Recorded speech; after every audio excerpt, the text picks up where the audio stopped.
Firing करने में कोई दिक्कत नहीं है, आप मुझे कितनी भी फायरिंग करा दो, लेकिन फायरिंग करने के बाद यार जो 2-2.5 घंटे हमारे को वेपन साफ करना पड़ता है, उससे बड़ी दिक्कत है। इंडिया एक बहुत पावरफुल देश है सर। दुनिया की कोई भी सेना अपनी 50% चीज़ें तो बताती नहीं है, वो तो आपको वॉर में पता चलेगा क्या क्या चीज़ें हैं। अगर हम लोग इनोसेंट को ना देखें ना सर, तो आर्मी महज 48 घंटे के अंदर पूरा खत्म कर सकती है सर। तो कुछ गेम पर्दे के पीछे होते हैं जो दुनिया को कभी नहीं दिखाई देते। तो इंडियन आर्मी की चाय का जो खर्चा होगा, सिर्फ सुबह की चाय का बता रहा हूँ, जो देश के बड़े बड़े बिजनेस टाइकॉन बोलते हैं सर, उनका बैंक बैलेंस भी नहीं होगा सर उतना। कौन सा स्पाई था यार जिसने पाकिस्तान में जिप्सी के पीछे आदमी को लेकर दौड़ा रहा है करके? या तो तुम इसको रियल मत डालो ना यार, तुम तो रियल से विश्वास उठा दे रहे हो फिर लोगों का। बोला अगर तू इतना ही पावरफुल समझ रहा है अपने आप को तो एक काम कर दे, बोला MiG-21 को इजराइल की धरती में ला दे। तो ये लोग वेट कर रहे थे मोसाद के एजेंट, और जब सुबह दरवाजा खुला तो पूरा ईरान आर्मी थी। दुनिया में कि CIA, Mossad, ISI, RNW, FSB, MSS, कभी आपने ब्रिटेन की एजेंसी का नाम सुना सर? और इस देश के अंदर बहुत सारे वो लोग हैं जो रहते हैं हमारे देश के अंदर है, लेकिन फंड पूरा कहाँ से उठाते हैं? वेस्टर्न से। सीक्रेट सर्विस बोलती है, हमारी एजेंसी बोलती है कि मुझे नहीं चाहिए ब्रेव तो हम बना देंगे आपको सर, बस हमारे को एक सच्चा इंसान चाहिए जो अपने देश से प्यार करे। आप रविंदर कौशिक सर से बड़ा उदाहरण कोई देख ही नहीं सकते सर। तो इंडिया कभी अपने एनिमी को नहीं भूलता सर, हिंदुस्तान कभी नहीं भूलता। राजीव गांधी के अंदर हमारी सीक्रेट सर्विस ने पहले बोल दिया था कि आप इसको अवॉइड करो, लेकिन इसके बावजूद भी सिक्योरिटी वायलेशन था राजीव गांधी जी की तरफ से सर। हमारी अभी गवर्नमेंट बोलती है कि अगर आपने हिंदुस्तान को नुकसान पहुंचाया तो हम तुमसे एक वादा करते हैं कि तुम अपनी कुदरती मौत नहीं मरोगे सर। वॉर ही नहीं हुआ था ना सर, क्योंकि थल सेना तो हिली ही नहीं है। तो क्यों आसिम मुनी को फील्ड मार्शल बना दिया गया? उसके पीछे एक रीज़न है सर। लेकिन आजकल आपके साथ एक और नाम जोड़ा जा रहा है जिसे हमारी रिसर्च टीम ने ढूंढा है। मैडम प्लीज़ आप आइए हमारे सामने।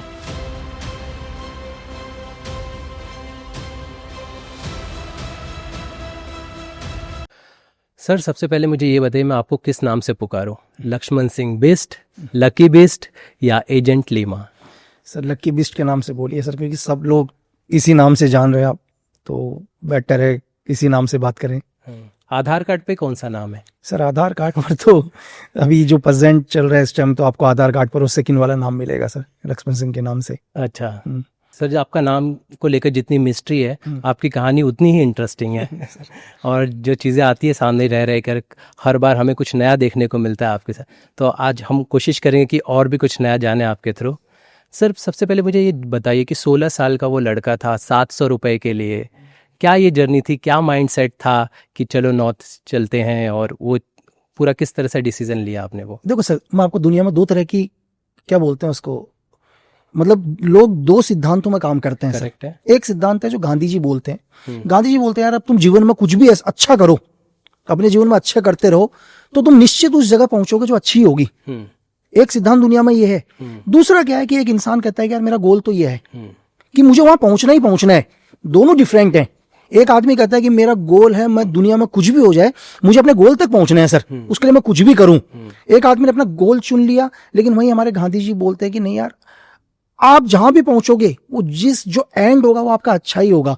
तो अगर मैं ये बोलूं कि यार कि मैंने भाई 16 साल 3 महीने में ये सोच लिया था कि मैं एक एजेंट बनूंगा, मैं स्पेशल फोर्स में जाऊंगा, ऐसा कुछ भी नहीं है सर। ये कहने वाली बातें हैं। लेकिन मैंने ये जरूर सोचा था यार कुछ पढ़ाई करेंगे अच्छे से, डॉक्टर बनेंगे, पायलट बनेंगे, इंजीनियर बनेंगे। अब वो कैसे बनेंगे ये नहीं पता, लेकिन आदमी की हर एक की सोच होती है। आज एक बच्चे को भी उठाकर देख लो, आज का हो सकता है थोड़ा सा चेंज हो जाए, जो न्यू जनरेशन है वो बोल दे यार कि मुझे तो आज एक ब्लॉगर बनना है, ये बनना है। उस टाइम में कुछ भी नहीं था। तो एक नॉर्मल सा क्या है सर, एक जाने के लिए एक क्या कहते हैं, आर्मी का कहो या आप SF का कहो, एक भर्ती निकली, बंदा चला गया सर। और ये भी नहीं था कि मुझे करना ही है ये। अच्छा। सिर्फ ये है कि यार कुछ पैसे मिल जाएंगे, उस पैसे से हम लोग थोड़ा सेव कर लेंगे, उस पैसे को काम आएगा। फिर आदमी धीरे धीरे कैसे होता गया कुछ नहीं पता। अगर आप मुझे भी ये बोलो कि कल मुझे क्या करना है सर, ऐसा कहने वाली बातें, कल क्या होगा इस दुनिया में किसी को नहीं पता। हम सिर्फ सोच सकते हैं हमें ये करना है करके, वो होना ना होना कुछ नहीं है। हम सिर्फ अपनी एक मेहनत कर सकते हैं।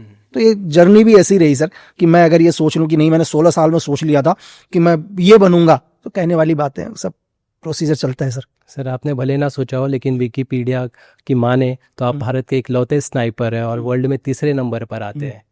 तो वो भी नहीं सर, मैं आपको उसका भी प्रोसीजर बता देता हूँ। एक्चुअली क्या होता है, जब भी हम फायरिंग रेंज में जाते हैं ना सर, बहुत सारे लोग, मुझे फायरिंग करने में कोई दिक्कत नहीं है, आप मुझे कितनी भी फायरिंग करा दो, लेकिन फायरिंग करने के बाद यार जो 2-2.5 घंटे हमारे को वेपन साफ करना पड़ता है, उससे बड़ी दिक्कत है।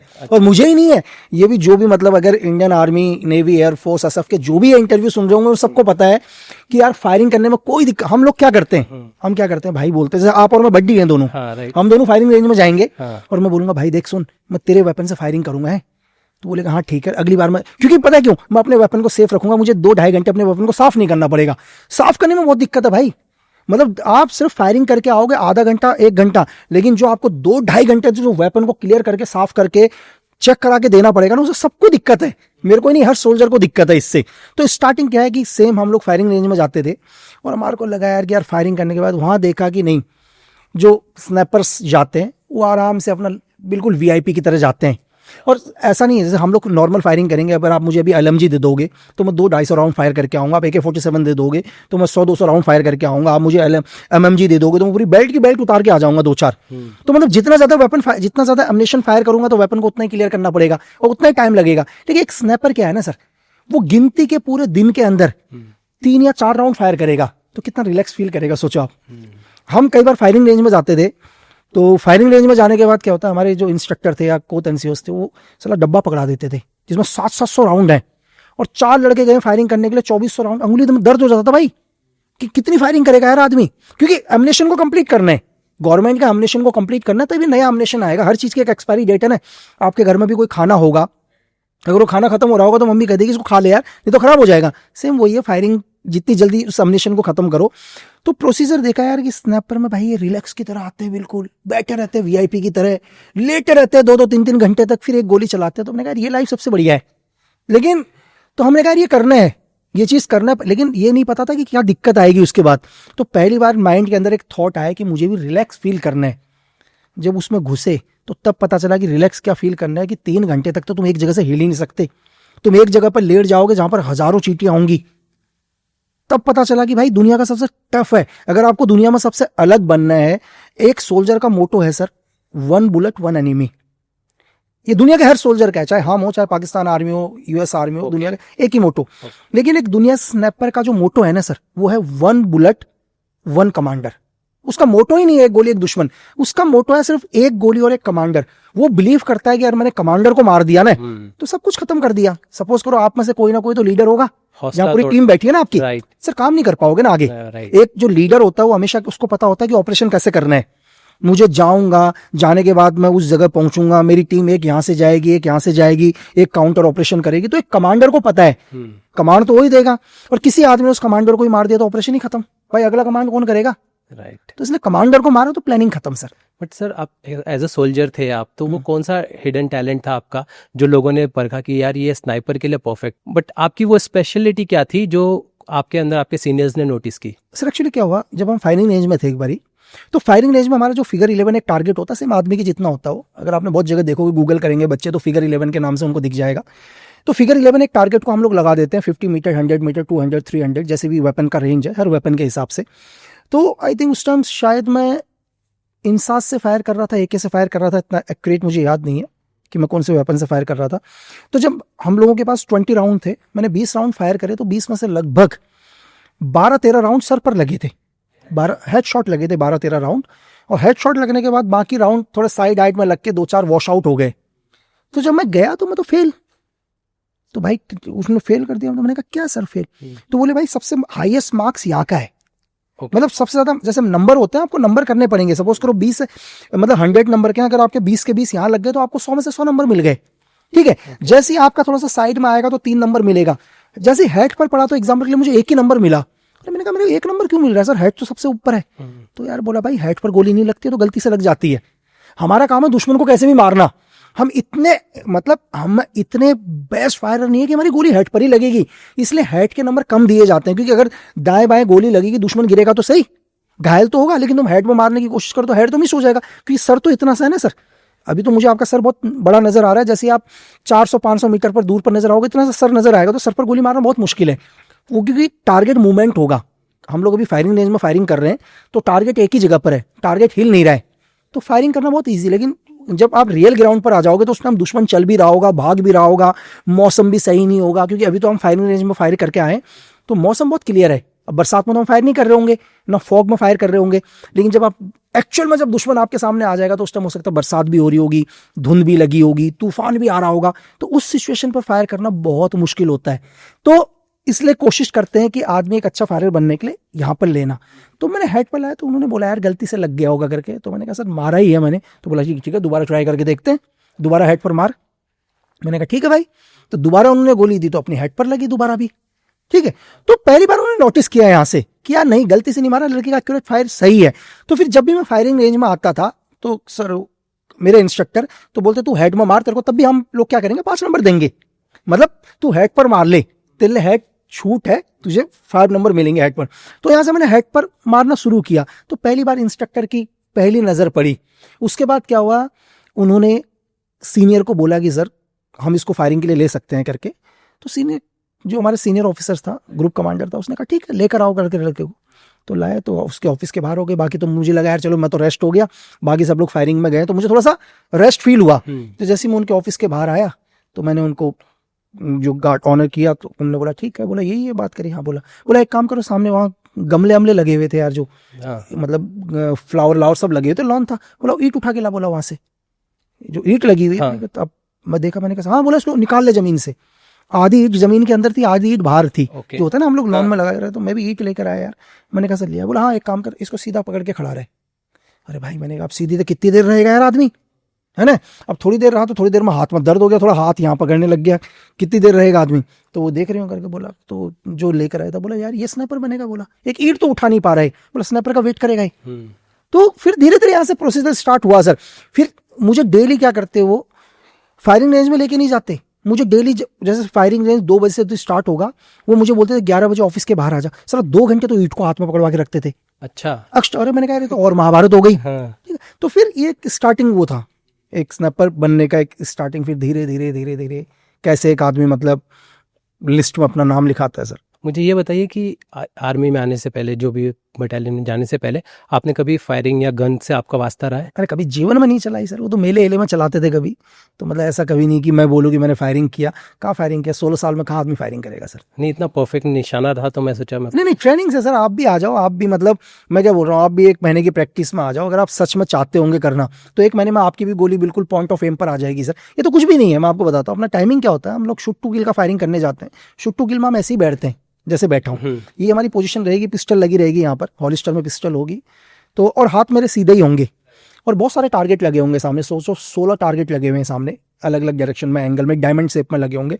उसमें से 4 टारगेट हैं, मतलब 12 टारगेट सामने लगे हुए हैं, 4 टारगेट लास्ट में लगे हुए हैं। टारगेट भी रूबिया टारगेट है। रूबिया टारगेट इसलिए बोलते हैं उसको कि एक टारगेट है छोटा सा, महबूबा मुफ्ती की बहन है रूबिया। एक्चुअली जब रूबिया का अपहरण कर लिया था कुछ एक टेररिस्ट ने, तो उसको छुड़ाया था स्पेशल फोर्स ने, उसके ऊपर टारगेट बना। एक्चुअली क्या एक मिलिटेंट है टारगेट में पीछे, उस मिलिटेंट का सिर्फ एक आंख और ये इतना दिखाई दे रहा है हिस्सा, मतलब लड़की आगे है फ्रंट में, जैसे मेरा हाथ है, ये पूरा रूबिया है लड़की, और इसके एक छोटे से हिस्से में एक आदमी का आधा सर नजर आ रहा है। हमारे को क्या करना है, शूट टू किल में जब आप एक अच्छे फायरर बन जाते हो, आप ऐसे करके बैठे, ऐसे करके बैठने के बाद हमारा इंस्ट्रक्टर पीछे होगा, आप आराम से चेयर में बैठे होंगे। जैसी विसल बजाएगा आपको चेयर से खड़ा होना है। खड़े होने के बाद पिस्टल को निकालना है, निकालने के बाद कॉक करना है। कॉक करने के बाद वो 12 टारगेट को छोड़कर उन 4 टारगेटों में फायर करना है। और ध्यान रहे कि गोली ना तो लड़की को लगनी चाहिए रूबिया को, ना बीच में जितने भी टारगेट है उन टारगेट को भी गोली नहीं लगनी चाहिए, एक्यूरेट उस आदमी के हेड पर लगनी चाहिए, इतने से हिस्से में लगनी चाहिए। जब आपको 4 टारगेट पर आप गोली मारोगे, 1-1 गोली चारों पर मारोगे, तो आपको 20 नंबर मिलेंगे। ठीक है, जिस दिन आप 20 में से 20 नंबर लेकर आगे उस दिन आप फायरर बनोगे सर। अब इस 4 सेकंड के अंदर आपको 4 सेकंड का टाइमिंग है, जैसी विसल बजती है सब प्रोसीजर करना, और विसल बजती अगर आपने फायर कर दिया तो आपका माइनस होगा। मतलब सपोज करो 3 गोली आपकी सही टारगेट पर लगी है, विसल बजने के बाद भी आपने चौथी गोली चला दी तो आपके 5 नंबर माइनस होंगे, आपके 20 में से 10 ही रह जाएंगे। जैसे सपोज करो कि 2 गोली आपके तो एक्यूरेट हेड में लगी है और 2 गोली आपके बीच वाले टारगेट में लग गई कहीं, तो आपके 0 नंबर होंगे सर, क्योंकि 2 माइनस में होंगे। तो सेम एग्जाम में जैसे चलते हैं सेम वही प्रोसीजर है। तो ये भी एग्जाम, मतलब जैसे सिविल में बच्चे एग्जाम देते हैं, तो ये एक स्पेशल फोर्स की ये ट्रेनिंग है। तो चीज एक ही है। राइट। एक्चुअली हम देखते हैं ना, स्नाइपर्स को लेके काफ़ी फिल्में बनी है, हॉलीवुड में भी बनी है, तो उसमें देखा काफ़ी इंटरेस्टिंग लगता है। आजकल यूथ में देखा जाए तो उसको लेकर काफ़ी बातें होती हैं। मुझे ये बताइए कि जैसे आपने कहा एक ईट का जो प्रोसेस है, उसके अलावा और क्या क्वालिटीज़ होती है, मतलब किस तरह की प्रैक्टिस होती है, और क्या ऐसा चीज़ है जो एक स्नाइपर के लिए ज़रूरी होता है? सर दुनिया में हमारे को क्या चीजें अच्छी लगती है बताए, दुनिया के अंदर जो हम खुद नहीं कर सकते। आप कोई भी देख लो, हमारे को क्यों पिक्चर अच्छी लगती है, हमारे को बॉन्ड क्यों अच्छा लगता है सर, क्योंकि हम जीवन में वो चीज नहीं कर पाते, तभी हमें अच्छी लगती है ना। जो चीज एक इंसान नहीं कर पाएगा दुनिया में, वही चीजें उनको अच्छी लगेंगी हमेशा। जो चीज मैं खुद ही कर लेता हूं सर, वो मुझे क्या अच्छी लगेगी। मैं घर पर अगर सपोज करूं मैं नॉर्मली आलू गोभी की सब्जी बना दे रहा हूं, तो मुझे आलू गोभी की सब्जी क्या अच्छी लगेगी। दुनिया में हम लोग ये मानव की प्रवृत्ति है इंसान को वही चीजें पसंद आती है जो वो खुद नहीं कर सकता कभी भी। चीजें वो कभी भी क्या होता है, जब आप पर्दे के अंदर देखते हैं कि एक आदमी, एक हीरो 20-20 लोगों को मारता है, तो आप खुश होते हो। क्यों खुश होते हो? क्योंकि आप ये नहीं कर सकते, तो आप कहीं ना कहीं खुश हो उसको देखकर। अगर ये चीज आप ही कर लो तो आपको क्या लगेगा, क्या फालतू की चीजें दिखा रहा है, यही तो करो, फालतू की चीजें दिखा रहा है, क्योंकि आप वो कर रहे हो। तो एक बहुत सारी आपने मूवीज देखी होंगी, एक मैं आपको एक छोटा सा एग्जांपल, हम भी चेयर में बैठे हुए हैं, करेक्ट है, शायद मैं आपको यहाँ 1 घंटे के लिए बैठने के लिए बोलूंगा तो मुझे लग रहा है 1 घंटे में भी आप हिलोगे, हिल जाओ। 1 घंटे आप मतलब बिल्कुल फ्रीज नहीं रह पाओगे। लेकिन जब भी आप एक स्नाइपर बनते हो ना सर, सबसे पहले तो क्या है, ट्रेनिंग इसकी बहुत लंबा प्रोसीजर है, जो हम मतलब मैं आपको मेनली चीज बताता हूँ। कैमोफ्लेज एंड कंसीलमेंट, जिस जगह भी हम लोग जाते हैं, चाहे वो एनिमी का एरिया हो, कहीं भी हो, हम उसको पहले एनालाइज करते हैं हमारी टीम की, यार वो एरिया कैसा है। अगर सपोज करो मैं जैसलमेर में जा रहा हूँ तो डेजर्ट एक अलग होगा, अगर मैं नॉर्थ ईस्ट में जा रहा हूँ तो नॉर्थ ईस्ट के जंगल बहुत डिफरेंट हैं, अगर मैं जम्मू कश्मीर में जा रहा हूँ तो जम्मू कश्मीर के जंगल डिफरेंट हैं, दोनों को अलग है। देखो जम्मू कश्मीर में अगर मुझे टारगेट खत्म करना है तो वहां पर मुझे आर्क ऑफ फायर बहुत क्लियर मिल रहा है। कहने का मतलब है कि वहां की जो भी वहां जंगल के पेड़ हैं, वो जंगल के पेड़ के बीच में दुश्मन मुझे बहुत दूर तक मैं उसको एनालाइज कर सकता हूं। जो वहां बड़े बड़े पेड़ हैं उनके बीच में मुझे विजुअलिटी क्लियर मिल रही है, तो मेरा दुश्मन मुझे क्लियर नजर आ रहा है।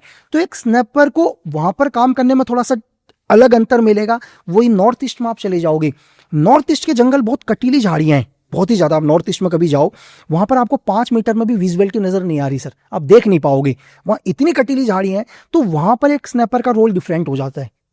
तो जिस एरिया के अंदर आप जाओगे, सबसे पहले उस एरिया के हिसाब से आपको ढलना पड़ेगा। जिस जगह पर आप पोजीशन ले रहे हो, आप पोजीशन कहीं ना कहीं अपने एरिया में तो लोगे नहीं सर, आप कहीं ना कहीं दुश्मन के एरिया में ही लोगे ना, क्योंकि दुश्मन तो आपके एरिया में नहीं आएगा, तो डेफिनेटली आप दुश्मन के एरिया में जा रहे हो। तो आपको माइंडली बहुत स्ट्रांग होना पड़ेगा। ऐसा नहीं है कि आप एक स्नैपर हो, शायद आप किसी और स्नैपर का निशाना बन जाओगे सर। और दूसरी चीज, फायर करते समय, जब भी एक स्नैपर फायर करता है ना सर, वो चाहे दिन की बात हो या रात की बात हो, सबसे बड़ी प्रॉब्लम होती है आपकी लोकेशन पता करना स्नाइपर की। अगर आपकी लोकेशन ही मिल गई तो आपको मार देगा ना। लेकिन जब भी बुलेट चलेगी तो पहली कोशिश होती है एक स्नैपर को कि लाइफ में उसकी लोकेशन ना पता कर पाए, क्योंकि हो सकता है स्नैपर तो उनका भी होगा ना सर। करेक्ट है। जब तक आपकी लोकेशन एनिमी को नहीं पता चल रही है तब तक आप सेफ हो। आपकी अगर लोकेशन रिवील हो गई तो आप मारे जाओगे। तो ये सोचो कि आप दुश्मन के एरिया में हो, दुश्मन को भी मार रहे हो और दुश्मन को आपकी लोकेशन भी नहीं पता चलनी चाहिए, तो बहुत टफ है सर। एनिमी इतना खतरनाक होता है सर कि बुलेट की आवाज से, जब गोली चलती है तो बुलेट की आवाज से बता देता है ये गन कौन सी है। अच्छा, बुलेट की सिर्फ आवाज से बता देगा कि गन कौन सी चली है। वो बता देगा AK-47 चली है, इंसास चली है, LMG चली है, M16 चली है, कार्बाइन चली है, पिस्टल चली है। तो इतने इतने ट्रेंड होते हैं वो लोग। आपको अपने पहनावे और इस पर भी ध्यान रखना होता है इस पूरे दौरान? नहीं, आपको तो सर ये तो ड्रेस तो अलग ही हो जाएगी। मैंने आपको कैमोफ्लेज एंड कंसीलमेंट बोल दिया ना आपको। मतलब आप जिस जगह में जाओगे, जब एक स्नैपर अपनी पोजीशन लेके जाता है ना, तो उसकी पोजीशन इतनी डेंजर होगी, इतना सरप्राइज होगा कि आप अगर उसके बगल से भी निकल गए और यहां पर एक स्नैपर लेटा है ना इस जगह, आपको पता ही नहीं चलेगा एक स्नैपर लेटा है यहां पर।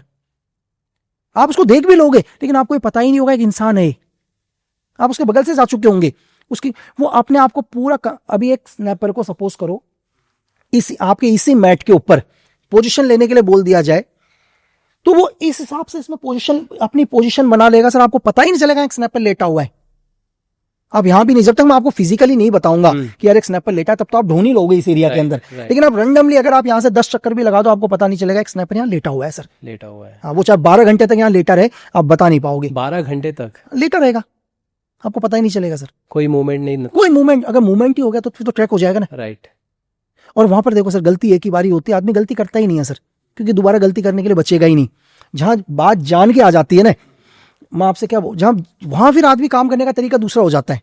अगर आपको सिर्फ ये बोल दिया जाए कि यार दो डब्बे हैं, एक डब्बे के अंदर कोबरा है या वाइपर है, दूसरा डब्बा खाली है, अब हाथ डालो। आप हाथ डालने में भी 1 घंटे सोचोगे मैं हाथ किस में डालूं करके, यहाँ तो एक फिर भी आप मतलब 50% बचने के चांस है ना, क्योंकि अगर आपने खाली डब्बे में हाथ डाला तो आप बच जाओगे। करेक्ट। तो फिर भी आप कम से कम 1 घंटे तक तो आपकी हार्ट बीट बढ़ जाएंगी, आप हाथ नहीं डाल पाओगे, फिर तो वहां तो आप दुश्मन के एरिया में हो सर, गलती माफी नहीं है वहां तो।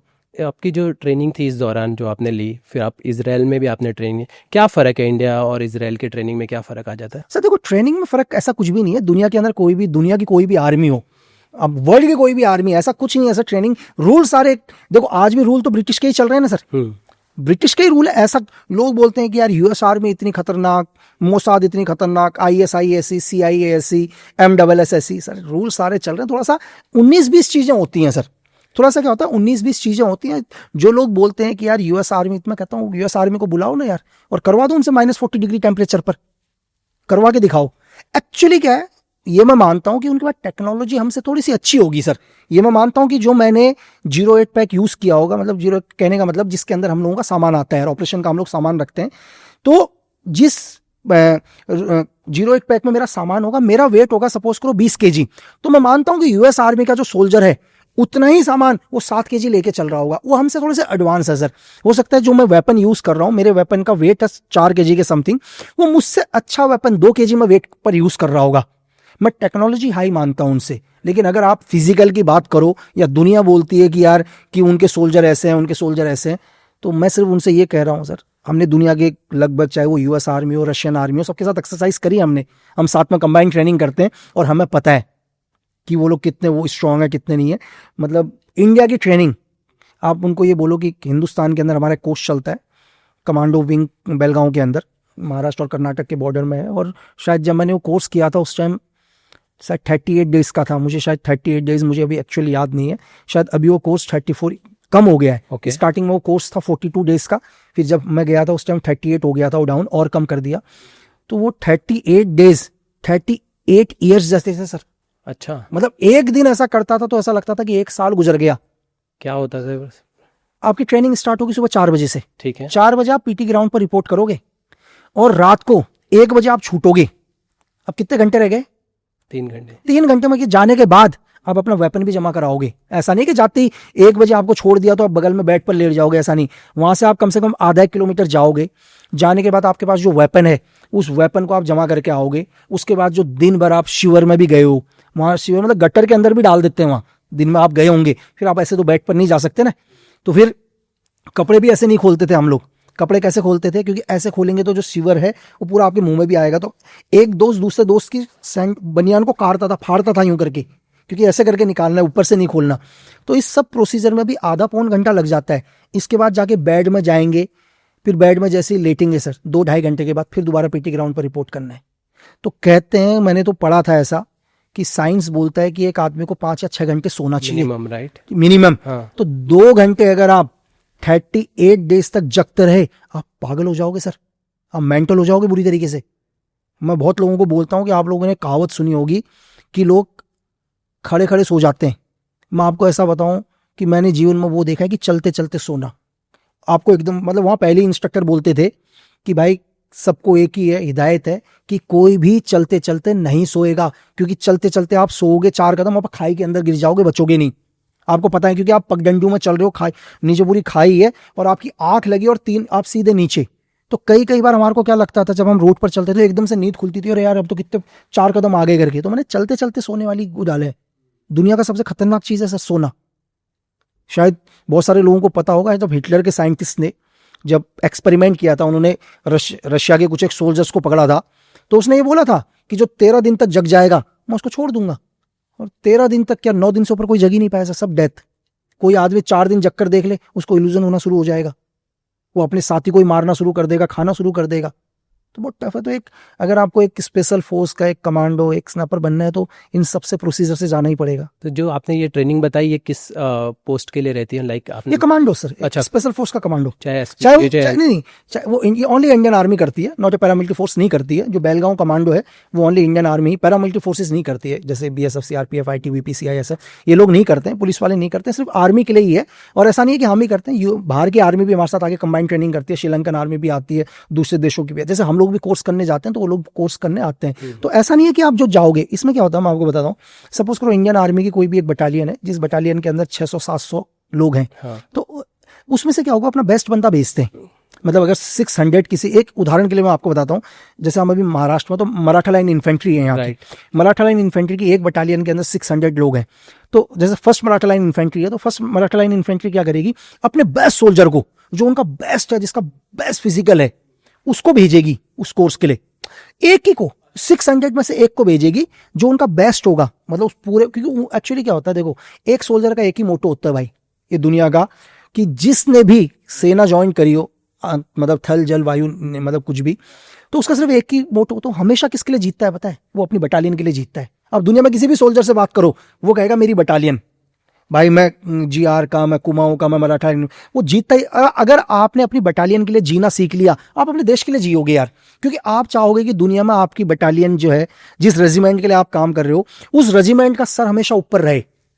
ठीक है, तो जब आप उस रेजिमेंट के लिए मरने के लिए तैयार हो गए, तो इसका मतलब आप देश के लिए ही कर रहे हो ना सर, क्योंकि आप अपने परिवार के लिए तो कर नहीं रहे, कर एक आर्मी की रेजिमेंट के लिए रहे हो। तो 600 में से एक बंदा सेलेक्ट होकर आया, सेकंड इन्फेंट्री लाइन में से भी एक आया, थर्ड से भी एक आया, वैसे कुमाऊं फर्स्ट से एक आया, सेकंड से आया, थर्ड से आया, फोर्थ से आया, एग्जांपल के लिए जब फर्स्ट नागा से आया, सेकंड नागा से आया, तो वैसे ही गढ़वाल राइफल से हिंदुस्तान की हर आर्मी से कम कितने लोग आए, 1000 लोग आए। और ये 1000 बेस्ट हैं, ये क्या है, बेस्ट है, ये क्रीम है पूरी की पूरी, क्योंकि वो 600 में से एक सेलेक्ट होके आ रखा है। सही। इसका मतलब एक सोल्जर तो ऑलरेडी सोल्जर है यार, तो फिट ही है, उस फिट में से भी बेस्ट निकला है। तो पूरे हिंदुस्तान से 1000 आ रखे हैं, ऐसी फॉरेन से भी आ रखे हैं।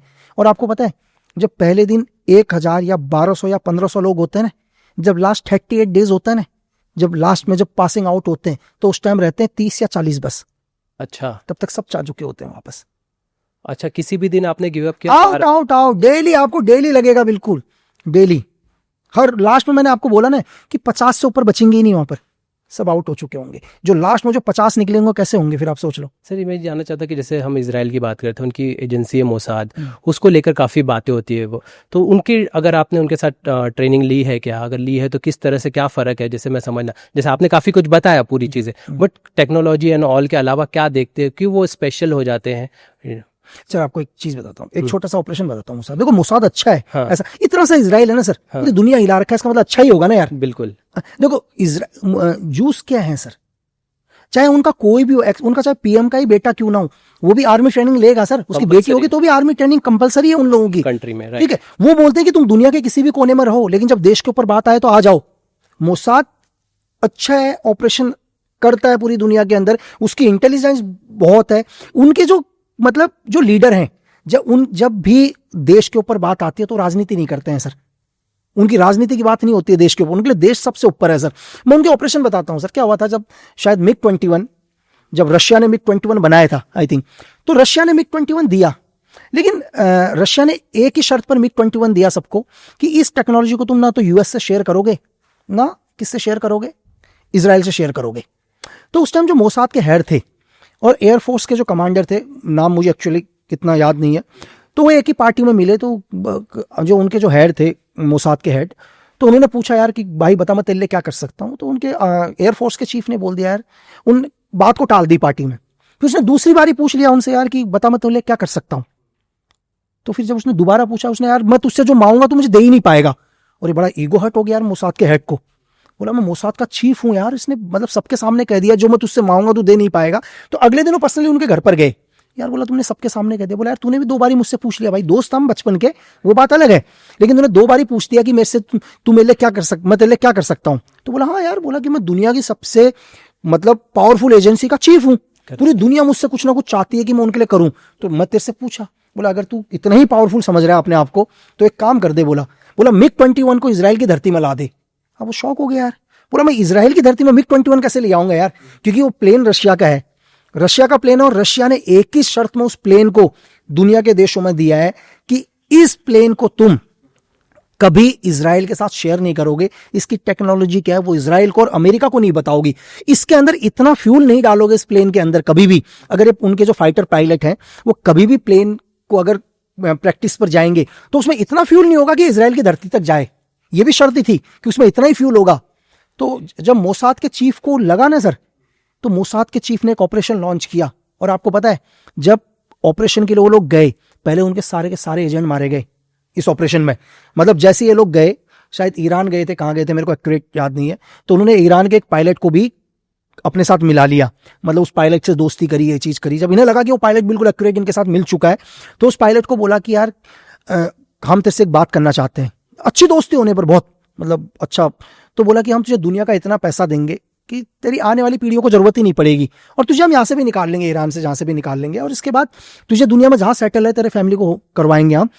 तो उसने बोला मतलब तुम हो कौन? बोला यार हम मोसाद के लिए काम करते हैं। उसने कहा अच्छा। तो बोला कि क्या चाहते हो मेरे से? बोला हम ये चाहते हैं कि तू जब प्रैक्टिस पर निकलेगा तो इस बार ये प्लेन इजराइल की धरती पर चाहिए। तो उसने कहा ठीक है, कल इस पर डिटेल से बात करते हैं। और वो बेचारे वेट कर रहे, बोला मैं पैसा बताऊंगा मुझे कितना पैसा चाहिए और मेरी फैमिली को कितनी सिक्योरिटी चाहिए।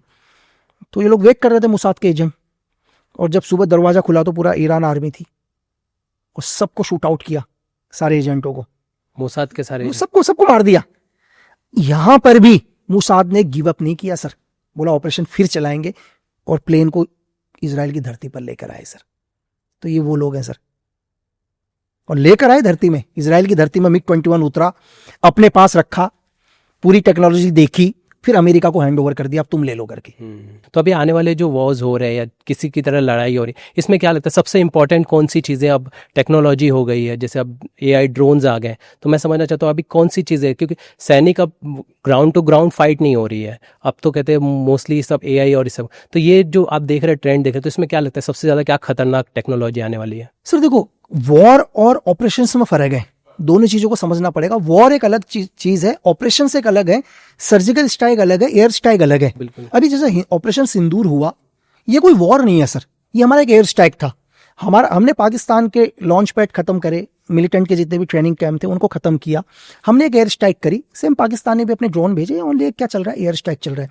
चाहे आप उसको इजराइल और ईरान का बोलो, आप उसको डायरेक्ट वॉर नहीं बोल सकते हैं अभी भी। वॉर की सिचुएशन 100% वॉर नहीं है। अच्छा। सर वॉर तभी होगी जब आपकी इन्फेंट्री मूव हो चुकी होगी, जब मतलब दुनिया की वॉर कोई भी होगी, आप रशिया और यूक्रेन वॉर कह सकते हैं, हजारों सोल्जर मारे गए हैं सर। अब तो वहां ड्रोन नहीं दिखाई दे रहे ना, अब तो कंटिन्यू सोल्जर को मार रहे हैं। तो वॉर देखो, वॉर जब भी होगी, वॉर के अंदर 100% क्या होगा सर, आपकी थल सेना मूव करेगी, आपकी आर्मर मूव करेगी, आपकी आर्टिलरी मूव करेगी सर। वॉर एक अलग चीज है। हाँ, लेकिन जैसे टेक्नोलॉजी आ रही है तो हम लोग क्या करते हैं, अपने सोल्जर को सेफ, क्योंकि सोल्जर दुनिया के किसी भी देश के सोल्जर हो सर, वो बहुत इंपॉर्टेंट है अपने देश के लिए, और हर सोल्जर अपने देश के लिए इंपॉर्टेंट है सर।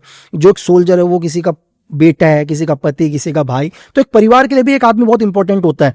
तो टेक्नोलॉजी जैसे बढ़ रही है धीरे धीरे, AI से लोग क्या कर रहे हैं, ड्रोन के थ्रू अपने एनिमी को वहीं टारगेट कर दे रहे हैं। इससे क्या है कि आपके जो सोल्जर हैं, सोल्जर जो आपके सबसे इंपॉर्टेंट जो देश के जो हीरो हैं, वो तो बचे हुए हैं ना सर। चाहे पैसा ज्यादा खर्च हो रहा है, हो सकता है एक सोल्जर वहां तक जाता तो पैसा इतना खर्च नहीं होता, क्योंकि एक ड्रोन आप 20-20, 50-50 लाख का ड्रोन खरीद रहे हैं। एक सोल्जर जाएगा तो शूट आउट करेगा, लेकिन वहां पर क्या है, सोल्जर की जान को खतरा है सर, क्योंकि सोल्जर को वापस भी आना है।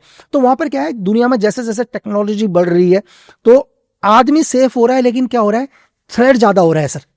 क्योंकि हो सकता है वहां एक सोल्जर जाएगा तो सोल्जर सिर्फ सोल्जर को ही किल करता है सर।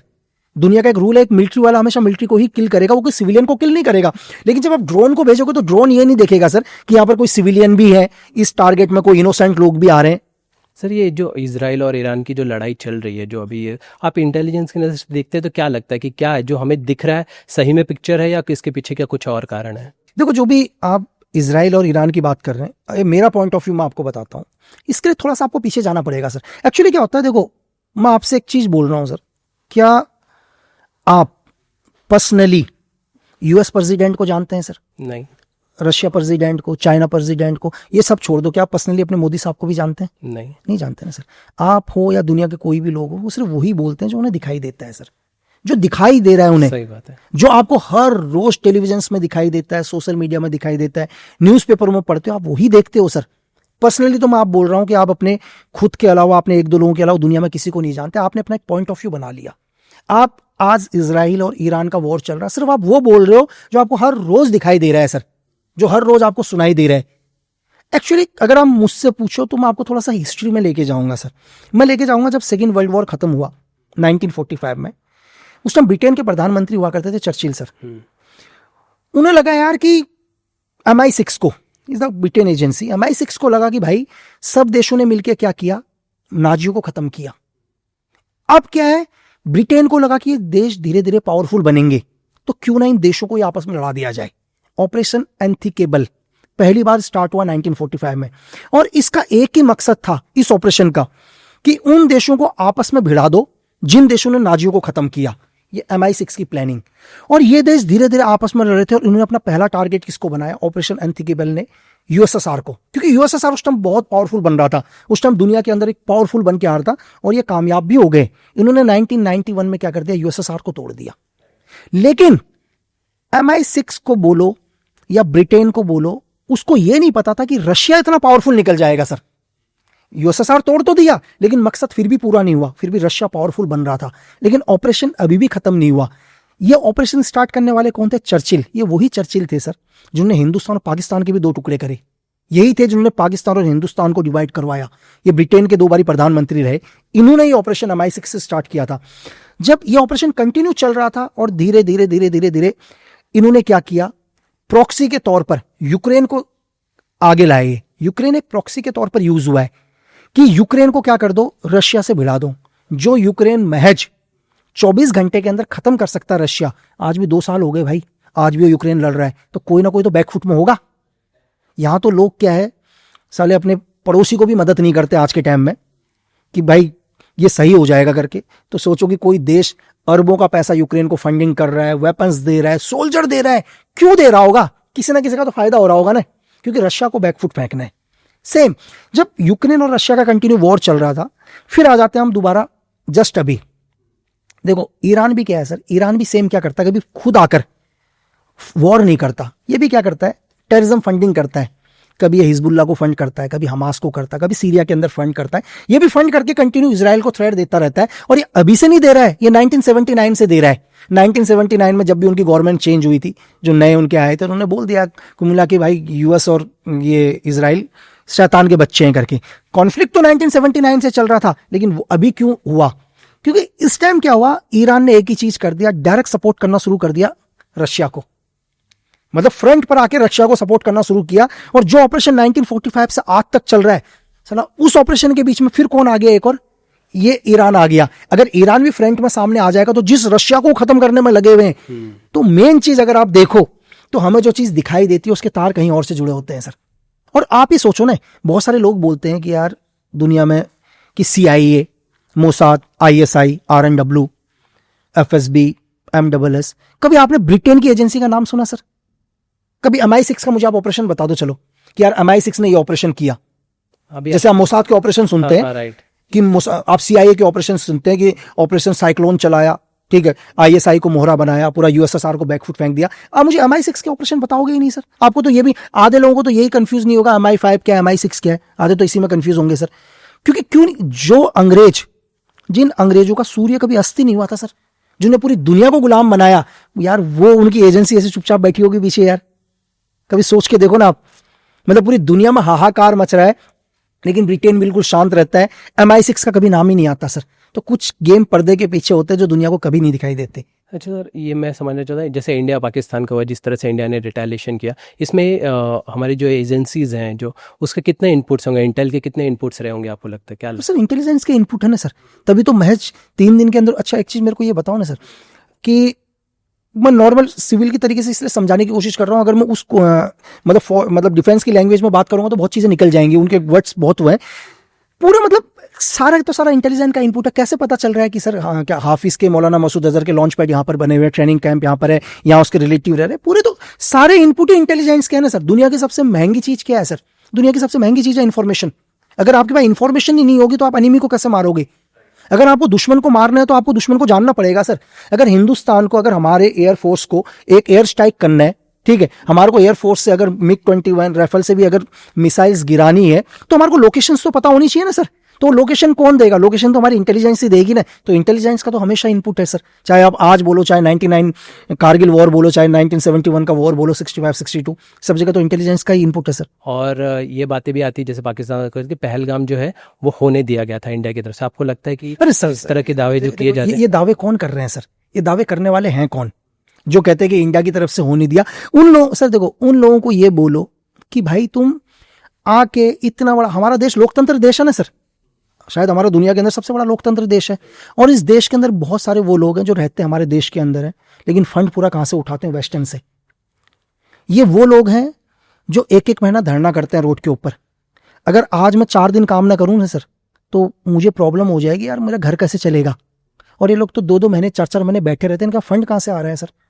कहां से ये लोग हजारों लोगों को बैठा रहे हैं? कभी ये सोचा है सर कि 10-10, 20-20 हजार लाखों लोग रोड के ऊपर बैठे हुए हैं, उन लोगों को डेली सैलरी भी दे रहा है कोई आदमी, वो चुपचाप अपने घर में जाते हैं, खाना भी बनाते हैं, कोई तो पैसा दे रहा होगा।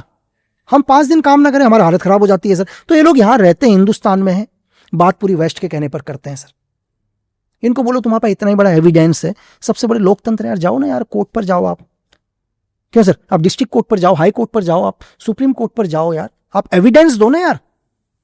अब मुंह से तो कुछ भी कह देगा सर आदमी। अच्छा, ये मुझे बताइए, जब इंडिया और पाकिस्तान के बीच में जो हालात बिगड़े थे उस दौरान, जैसे टर्की हो गया या चाइना हो गया, उन्होंने खुलकर सपोर्ट करना शुरू किया पाकिस्तान के साथ, इंडिया के साथ कोई ऐसा स्ट्रांग खड़े नहीं हुए। तो आपको क्या लगता है कि यहाँ पे और भी हमें पॉलिटिकल अपने आप को स्ट्रांग करने की ज़रूरत है, या चीज़ें उस तरीके से नहीं लाई गई सामने? सर हमारे को जरूरत ही नहीं है, हम तो पावरफुल देश है सर, हमारे को क्यों जरूरत है किसी की सपोर्ट करने की? और भगवान से दुआ करो यार, ऐसी भी नौबत ही ना आए कि हिंदुस्तान को दूसरे देश सपोर्ट करें सर। काफी बातें होने लगी थी। नहीं सर, जो लोग कह रहे हैं कि इंडिया को, भाई इंडिया को जरूरत नहीं है किसी भी, इंडिया एक बहुत पावरफुल देश है सर। और जो लोगों को दिखाई देता होगा ना हमारे पास कि ये वेपन है, ये मिसाइल है, मैं आपको ये बताऊं भाई कि दुनिया की कोई भी सेना अपनी 50% चीजें तो बताती नहीं है, वो तो आपको वॉर में पता चलेगा क्या क्या चीजें हैं। और हम थोड़ा ना चाहेंगे हमारे को सपोर्ट करो। आप क्या चाह रहे हो कि सर हम पाकिस्तान जैसे कमजोर देश बने यार सर, कि लोग हमारे को सपोर्ट करें यार? तो इंडिया को जरूरत नहीं है सर। खुलकर जिस तरीके से बातें सामने आने लगी थी सर सपोर्ट के, हाँ, ये मीडिया के अंदर चीजें। सर देखो, मीडिया ने तो लाहौर तक भी हमारी फौज पहुंचा दी थी सर। उनको तो अपने टीआरपी से मतलब है।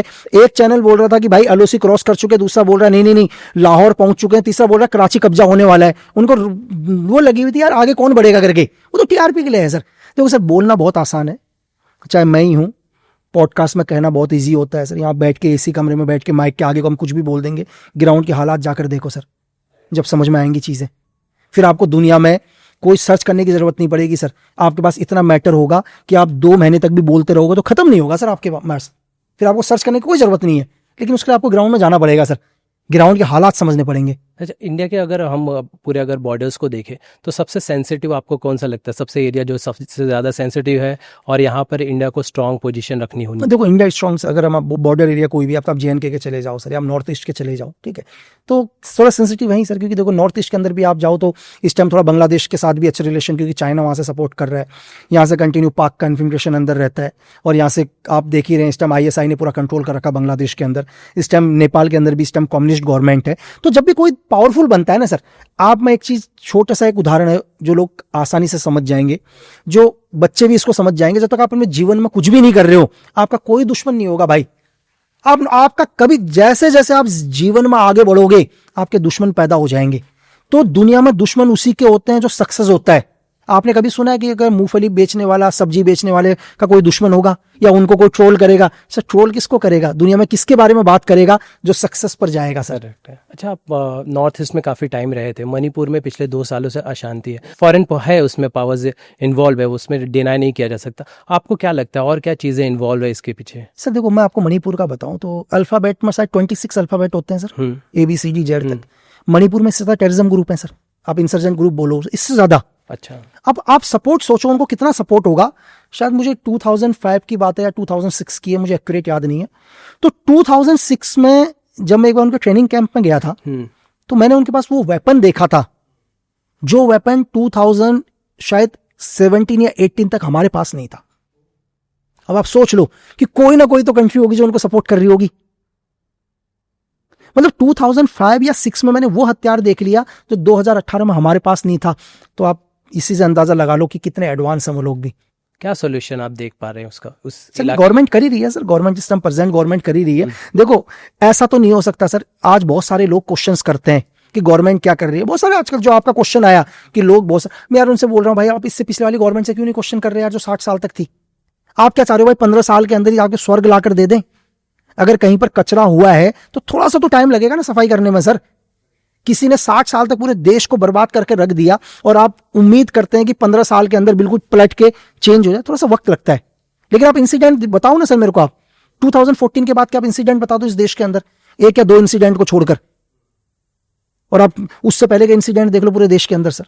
तो वक्त लगता है सर, गवर्नमेंट अपना काम कर रही है, सॉल्यूशन कर रही है, नॉर्थ ईस्ट के अंदर भी हो रहा है, तो आर्मी अपना पूरा काम कर रही है। और देखो एंटी एलिमेंट्स होते ही है, वेस्टर्न्स की पावर्स हैं, चाहे चाइना आप बगल में ले लो या वेस्ट के बड़े देश हो, वो कभी नहीं चाहेंगे कि हिंदुस्तान एक सुपर पावर बने, तो कैसे उसको इंटरनल चीज़ों में उलझा के रखें, चाहे आप उसको नॉर्थ ईस्ट का इंसर्जेंट ग्रुप कर लो या नक्सलाइट कर लो, सब एक ही चीज़ है सर। क्या मिलिट्री स्ट्रेंथ इंपॉर्टेंट है वहाँ पर, या सोशियो पॉलिटिकल जो थॉट्स है वो चीज़ें? नहीं, नॉर्थ ईस्ट के लोग इतने बुरे नहीं है सर। मैं अगर मेरे से भी आप पूछो, अगर मुझसे पूछो, मैं बोलूँगा अगर हिंदुस्तान में अगर कहीं के इंसान सबसे अच्छे हैं तो मुझे ट्राइब इंसान सबसे अच्छे लगे नॉर्थ ईस्ट के, बहुत प्यारे लोग हैं सर। इनके बीच में जो है ना सर, जो इनके जैसे दिखते हैं, चाहे वो म्यांमार से आए हो कहीं से आए हो, वो वहां पूरा का पूरा प्रोपोगंडा फैलाना, लोगों को भड़काना, आर्मी के अगेंस्ट करना, इंडियन गवर्नमेंट्स के अगेंस्ट करना, ये सब उनका काम है। वो नहीं बनने दे रहे हैं रोड। यार इंडियन गवर्नमेंट क्यों नहीं चाहेगी रोड बने यार? भारत क्यों नहीं चाहेगी रोड बने? इंडियन गवर्नमेंट तो हमेशा चाहेगी ना सड़कें बने, लेकिन वो लोग सड़कें नहीं बनना देना चाहते सर। उसके पीछे दो रीजन। वो कहते हैं अगर तरक्की हो जाएगी, सड़कें बन जाएंगी, स्कूलें बन जाएंगी, एजुकेशन हो जाएगी, तो इनके हाथ में वेपन कौन देगा? अगर इनको रोज, अगर एक मैं आप एक क्वेश्चन पूछ रहा हूं, अगर एक बच्चे को इजीली तरीके से रोजगार मिल रहा है तो कभी वेपन उठाएगा सर? कभी नहीं उठाएगा। तो वो लोग चाहेंगे ही नहीं ना सर कि रोजगार यहां तक पहुंचे। वो गवर्नमेंट को काम करने नहीं देते। और अगेंस्ट देखो, गवर्नमेंट के लोग क्या आएंगे, दो दिन के लिए आपके पास आएंगे, तो 28 या 30 दिन तो आपको उन्हीं के साथ रहना ना। आप एक छोटा सा उदाहरण देख लो, अगर आपका कोई दोस्त होगा, आप कितने भी अच्छे हो अपने जीवन में, आप अपने दोस्त को समझाओ कि यार ये चीज तू गलत कर रहा है, वो आपका दोस्त थोड़ी देर के लिए आपकी बात समझ जाएगा। लेकिन आप अपने दोस्त के साथ कुछ एक टाइम के लिए हो, 1 घंटे 2 घंटे के लिए समझ जाएगा, लेकिन उसके बाद वो उस माहौल में चले जाता है जहां सब घटिया लोग होते हैं, फिर वो उसको उस माहौल में डाल देता है, क्योंकि वो कंटिन्यू उसके साथ है ना। तो जो थोड़ी देर के लिए जो आपकी बातें अच्छी लगी हैं उसको, वो उसको समझने की कोशिश करता है, लेकिन थोड़ी देर के बाद ऐसे माहौल में चले जाता है जहां का सर्कल बहुत खराब है, और कंटिन्यू उस सर्कल में रहता है, तो आपकी असर कम हो जाएगा, उस चीज का असर उसके ऊपर ज्यादा होगा। तो हमेशा हमारे लीडर 24 घंटे हमेशा उन लोगों के साथ नहीं रह सकते। तो सेम यही सिचुएशन जो मैंने आपको एक उदाहरण एक दोस्त की तरह समझा के बताया। राइट। मुझे ये बताइए कि ज्योग्राफिकली जो रीजन है, जैसे कि जम्मू कश्मीर की बात करें या नॉर्थ ईस्ट की बात, ये दोनों एरिया काफ़ी सेंसिटिव माने जाते हैं। ऑपरेशन चलाना दोनों ही एरियाज में सबसे ज़्यादा कहाँ मुश्किल आती है? जैसे आपने technical sir north east, okay, उदाहरण बताता हूँ। हाँ, छोटा सा JNK के अगर आर्मी ऑपरेशन कर रही है, सपोज करो एक कंपनी का एक ऑपरेशन है या एक बटालियन का ऑपरेशन है या ब्रिगेड मिलकर एक ऑपरेशन कर रही है, अगर सपोज करो कि वहां पता चल जाता है कि JNK के अंदर 4 मिलिटेंट आ रखे हैं, तो जब जम्मू कश्मीर का जो ऑपरेशन होता है ना, वो 4 मिलिटेंट क्या करते हैं, आर्मी के साथ फाइट करते हैं और काउंटर में मारे जाते हैं। लेकिन ये ऑपरेशन कितना चलता है? 2 घंटे, 4 घंटे, 5-5 घंटे भी चलता है। आपने कई बार 10 घंटे भी सुना होगा कि आर्मी का 10-10 घंटे भी ऑपरेशन चला है। कहाँ? जम्मू कश्मीर में। लेकिन नॉर्थ ईस्ट का जो ऑपरेशन होता है वो महज 2 या 3 मिनट का होता है सर, इससे ऊपर होता ही नहीं है। मतलब वो लोग क्या करते हैं, मतलब अगर मैं ये बोलूं कि अगर किसी ने ये बोला है कि अगर दुनिया में अगर आप मुझे सबसे डेंजर कभी बोलो, अम्बुश, दुनिया का सबसे खतरनाक अम्बुश कहाँ का है, तो मैं बोलूंगा मणिपुर का अम्बुश। वहां का मिलिटेंट का अम्बुश ऐसा है कि वो लोग उनकी टैक्टिक्स अलग है काम करने की। वो लाई के गोरिल्ला, फाइट के गोरिल्ला पर बिलीव करते हैं, एज ए CI वॉर के ऊपर। वो लोग क्या करेंगे कि पहले पूरा वॉच करते हैं, आर्मी को पूरा रैकी करते हैं, पूरा ऑब्जर्व करते हैं। जब वो आर्मी के ऊपर कोई काउंटर करते हैं तो काउंटर करेंगे 2 या 3 मिनट का, लेकिन कैजुअलिटी दे जाएंगे 10 या 12 की।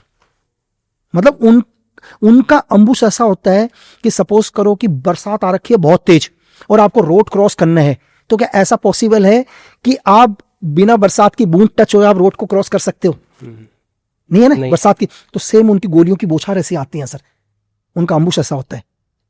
सो उनके जैसे कि हम दूसरी जगह पे जो हम इंटेलिजेंस रोल प्ले करते हैं, तो क्या उनके ऐसा हमारी कोई नहीं है इंटेलिजेंस? हाँ। है कंटिन्यू, हमारी सीक्रेट सर्विस है, RNW, MIO, IBO, local intelligence तो काम कर रही है। लेकिन यहाँ पर और JNK में थोड़ा सा डिफरेंस हो गया। यहाँ क्या होगा, एक आदमी आपके ऊपर फायर करके जाएगा और गाँव के अंदर जाएगा, वेपन कहीं भी छुपा देगा, बच्चे को गोद में पकड़ लेगा, मेरी बात समझ रहे हो?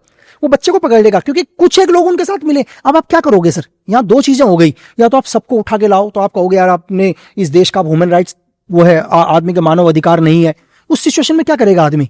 देखो अगर मैं आपको क्या बोल रहा हूं, भारतीय सेना, अगर हम लोग इनोसेंट को ना देखें ना सर, तो आर्मी महज 48 घंटे के अंदर पूरा खत्म कर सकती है सर।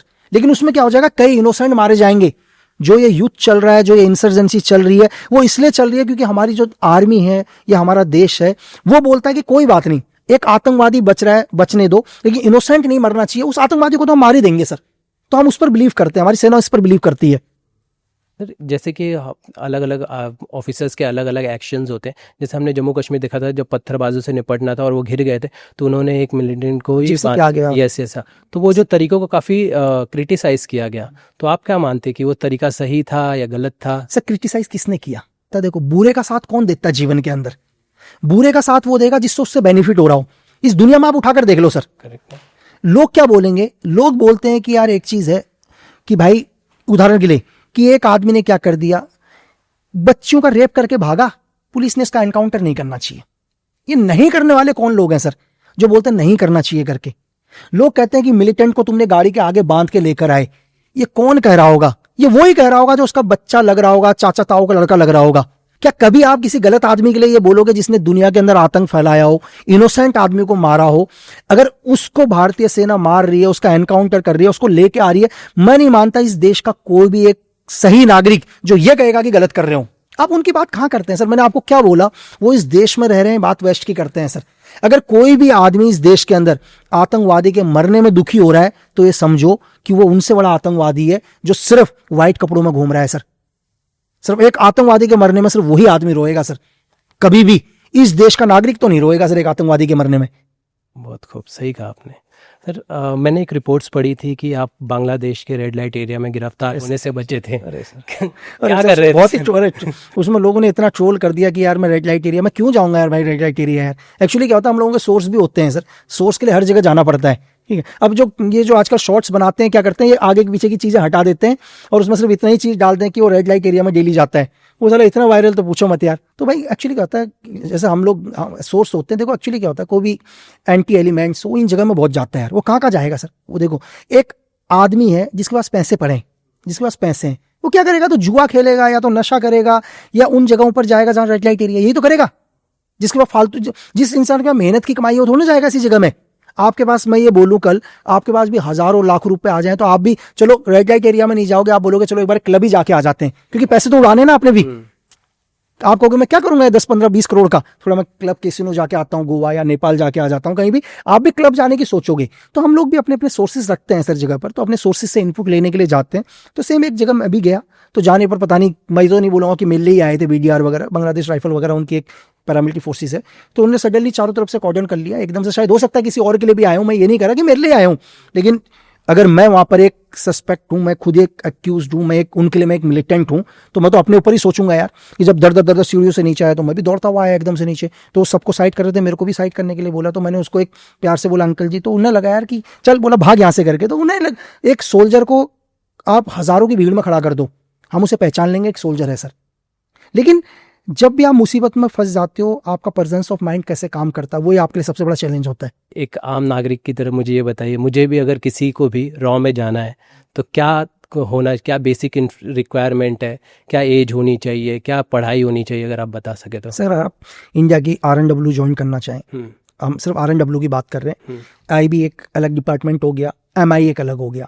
आप RNW ज्वाइन करने के लिए क्या है सर, आप डायरेक्ट RNW ज्वाइन नहीं कर सकते आज की तारीख में। जैसे हम लोग IB के अंदर चले जाते हैं कि IB का फॉर्म भरा, RNW आप ज्वाइन करने के लिए सबसे पहले क्या है, जो आज के लिए बड़ी समस्या भी है सर, आप UPSC के थ्रू जा सकते हैं। आपने UPSC ज्वाइन किया, UPSC के थ्रू अगर आप IPS बने, आप IPS बनने के बाद भी आप RNW के लिए जा सकते हैं एज ए डेपुटेशन। ठीक है, अभी आप RNW के जो चीफ हैं, आप कोई भी, इससे पहले सिन्हा साहब भी, पराग साहब भी, सारे IPS जो चीफ बनते हैं वो भी आप RNW के थ्रू, एक UPSC के थ्रू जा सकते हैं। दूसरा क्या होता है कि अगर आप RNW में जाना चाहें, आप किसी भी गवर्नमेंट ऑर्गेनाइजेशन से भी जा सकते हैं सर। ये भी मैं आपको नया बता रहा हूं, ये जरूरी नहीं है कि आप आर्मी, एयरफोर्स, नेवी के ही होने चाहिए।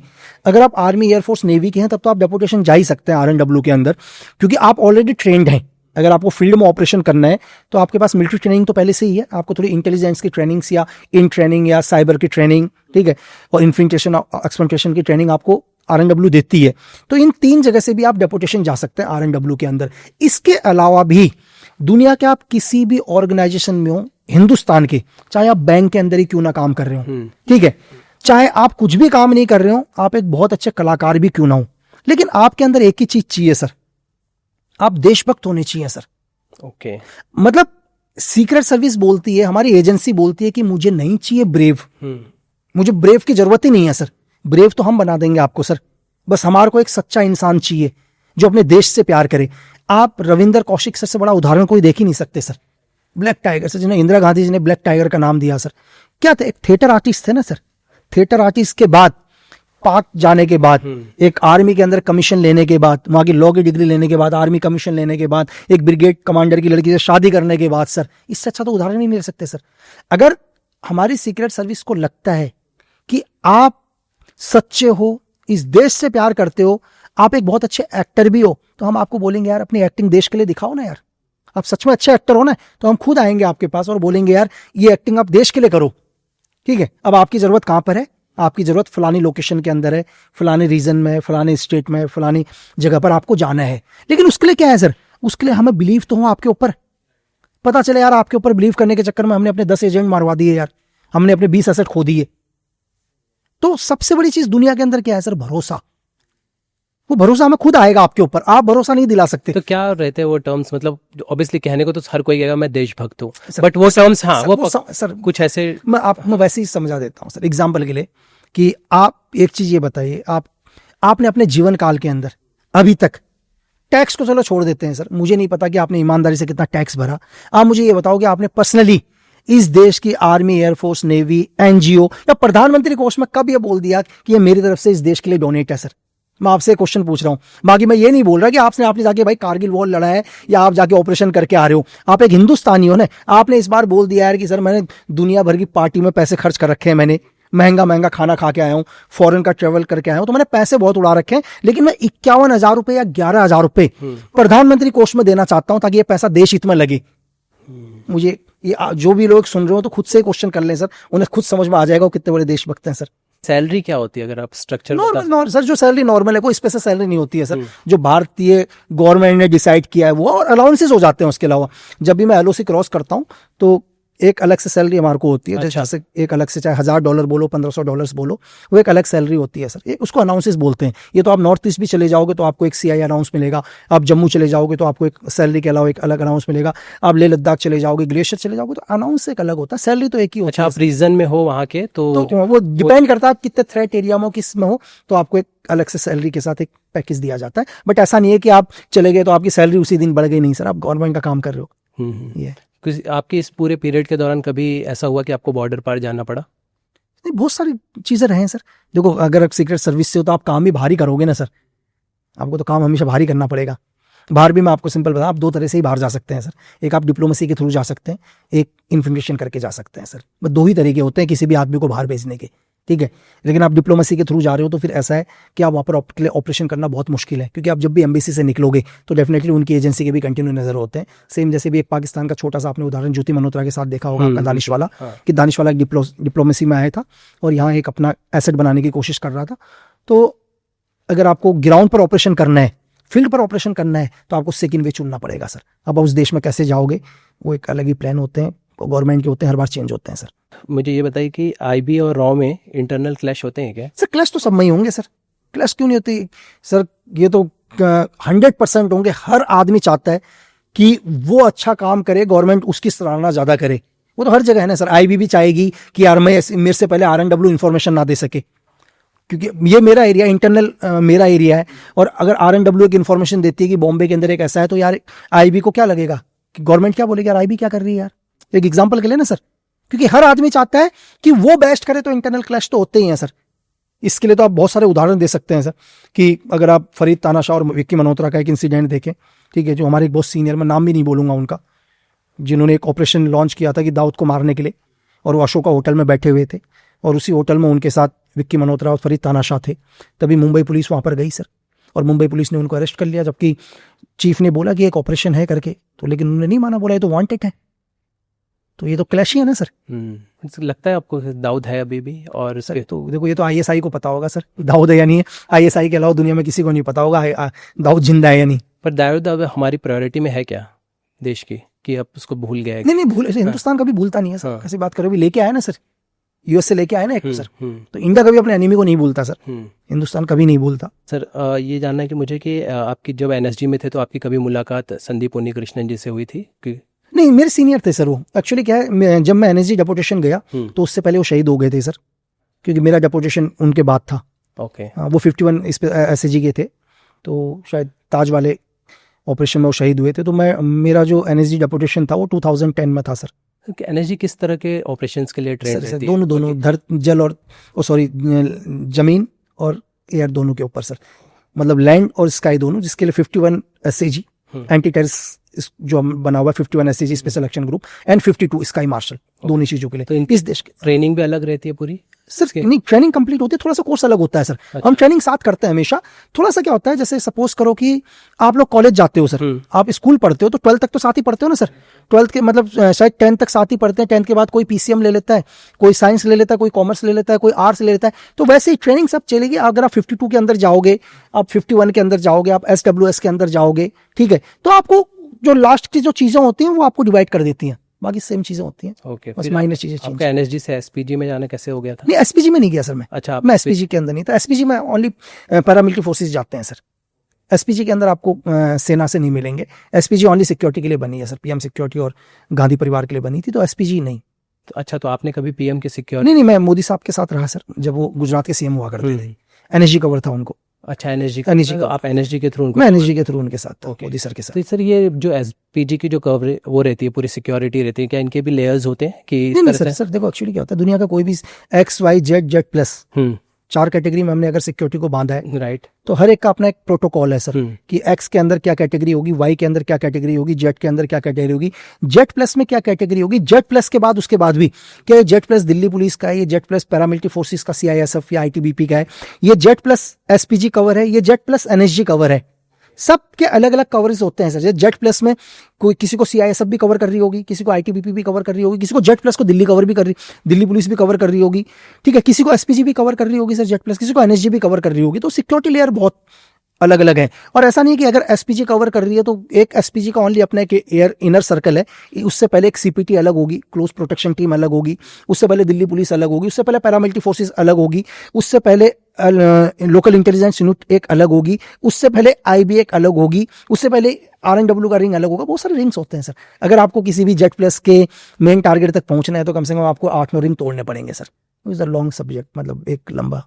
अगर जैसे PM है या CM है, जब किसी रैली में जाते हैं किसी में, और वो अचानक से वो तोड़कर अगर लोगों से मुलाकात करते, तो उस समय किन चीज़ों का ध्यान रखा? उन लोगों के बीच में भी पूरे सिक्योरिटी के लोग होते हैं सर। आपको ऐसा लग रहा होगा, आपको सिर्फ वहां पर SPG नजर आ रही है, SPG के अलावा आपको कुछ नजर नहीं आ रहा है।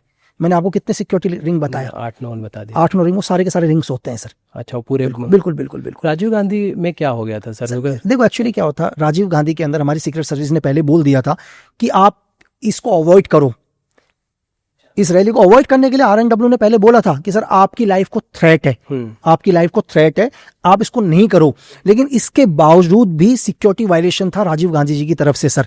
इसके बाद भी उन्होंने मीटिंग करी। लेकिन और एक चीज और, अगर आप धानु की बात करें, जिस लड़की ने एक्सप्लोजिव तेलमूली राजरत्ना उसका पूरा नाम था, ऐसा नहीं है कि उन्होंने राजीव गांधी XPM थे उस टाइम शायद, तो राजीव गांधी के ऊपर ये सुसाइड अटैक करने से पहले उन्होंने सेम ड्रिल एक मुख्यमंत्री के ऊपर भी किया था। ऐसा नहीं है उनका पहला कोशिश था ही। LTT ने यही प्रोसीजर किया था कि हम सक्सेस होते हैं या नहीं होते हैं। और आपको मैं बताऊं, जो तेलमूली राजरत्ना उफ धानु थी, उसने 2 साल की ट्रेनिंग ली है बेबी सुब्रमण्यम से। एक लड़की ने 2 साल की तो मरने की ट्रेनिंग ली है सर। तो ऐसा, मैंने आपको थोड़ी देर स्टार्टिंग में एक चीज बोल दिया था, अगर दुनिया के अंदर, अगर आप मुझे बोलो कि बहुत सारे लोग बोलते हैं, अगर मैं ये बोलूं कि LTT जैसा ग्रुप ना तो कभी इस धरती में आया सर, ना कभी इतिहास में आएगा। आप अलकायदा बोलो, आप ISIS बोलो, ठीक है, आप लश्कर तोयबा बोलो, जैस बोलो, ये 1% भी नहीं है सर LTT के, 1% भी नहीं। कहते हैं कि सबसे पहले सेल्फ सुसाइड बॉम्बर उन्होंने, मैंने आपको बोला ना sir, is the first ID पहला देने वाले, वो दुनिया का पहला सुसाइड बॉम्ब। आपसे मैं ये बोलूं सर, एक सीधा सवाल है आपसे, आप और मैं भी बैठे हैं, मैं आपको बोलूँ यार सर एक काम करो, मुझे 1000 रुपये दे दो, आप दे दोगे सर, क्या ले लो लक्की लिस्ट। मैं बोलूँ यार एक काम करो, जरूरत है 10,000 दे दो, शायद वो भी आप दे दोगे यार, चलो दे देते हैं। मैं आपको बोलूँ एक काम करो यार, मुझे अपनी उंगली काट के दे दो एक, आप बोलोगे कैसा पागल इंसान है यार, आप मुझे उंगली काट के दोगे? बिल्कुल। दुनिया में कोई भी नहीं देगा, मेरा कितना भी क्लोज दोस्त तो कहेगा मेंटल इससे दूर दोबारा मत मिलना, यही तो बोलेगा।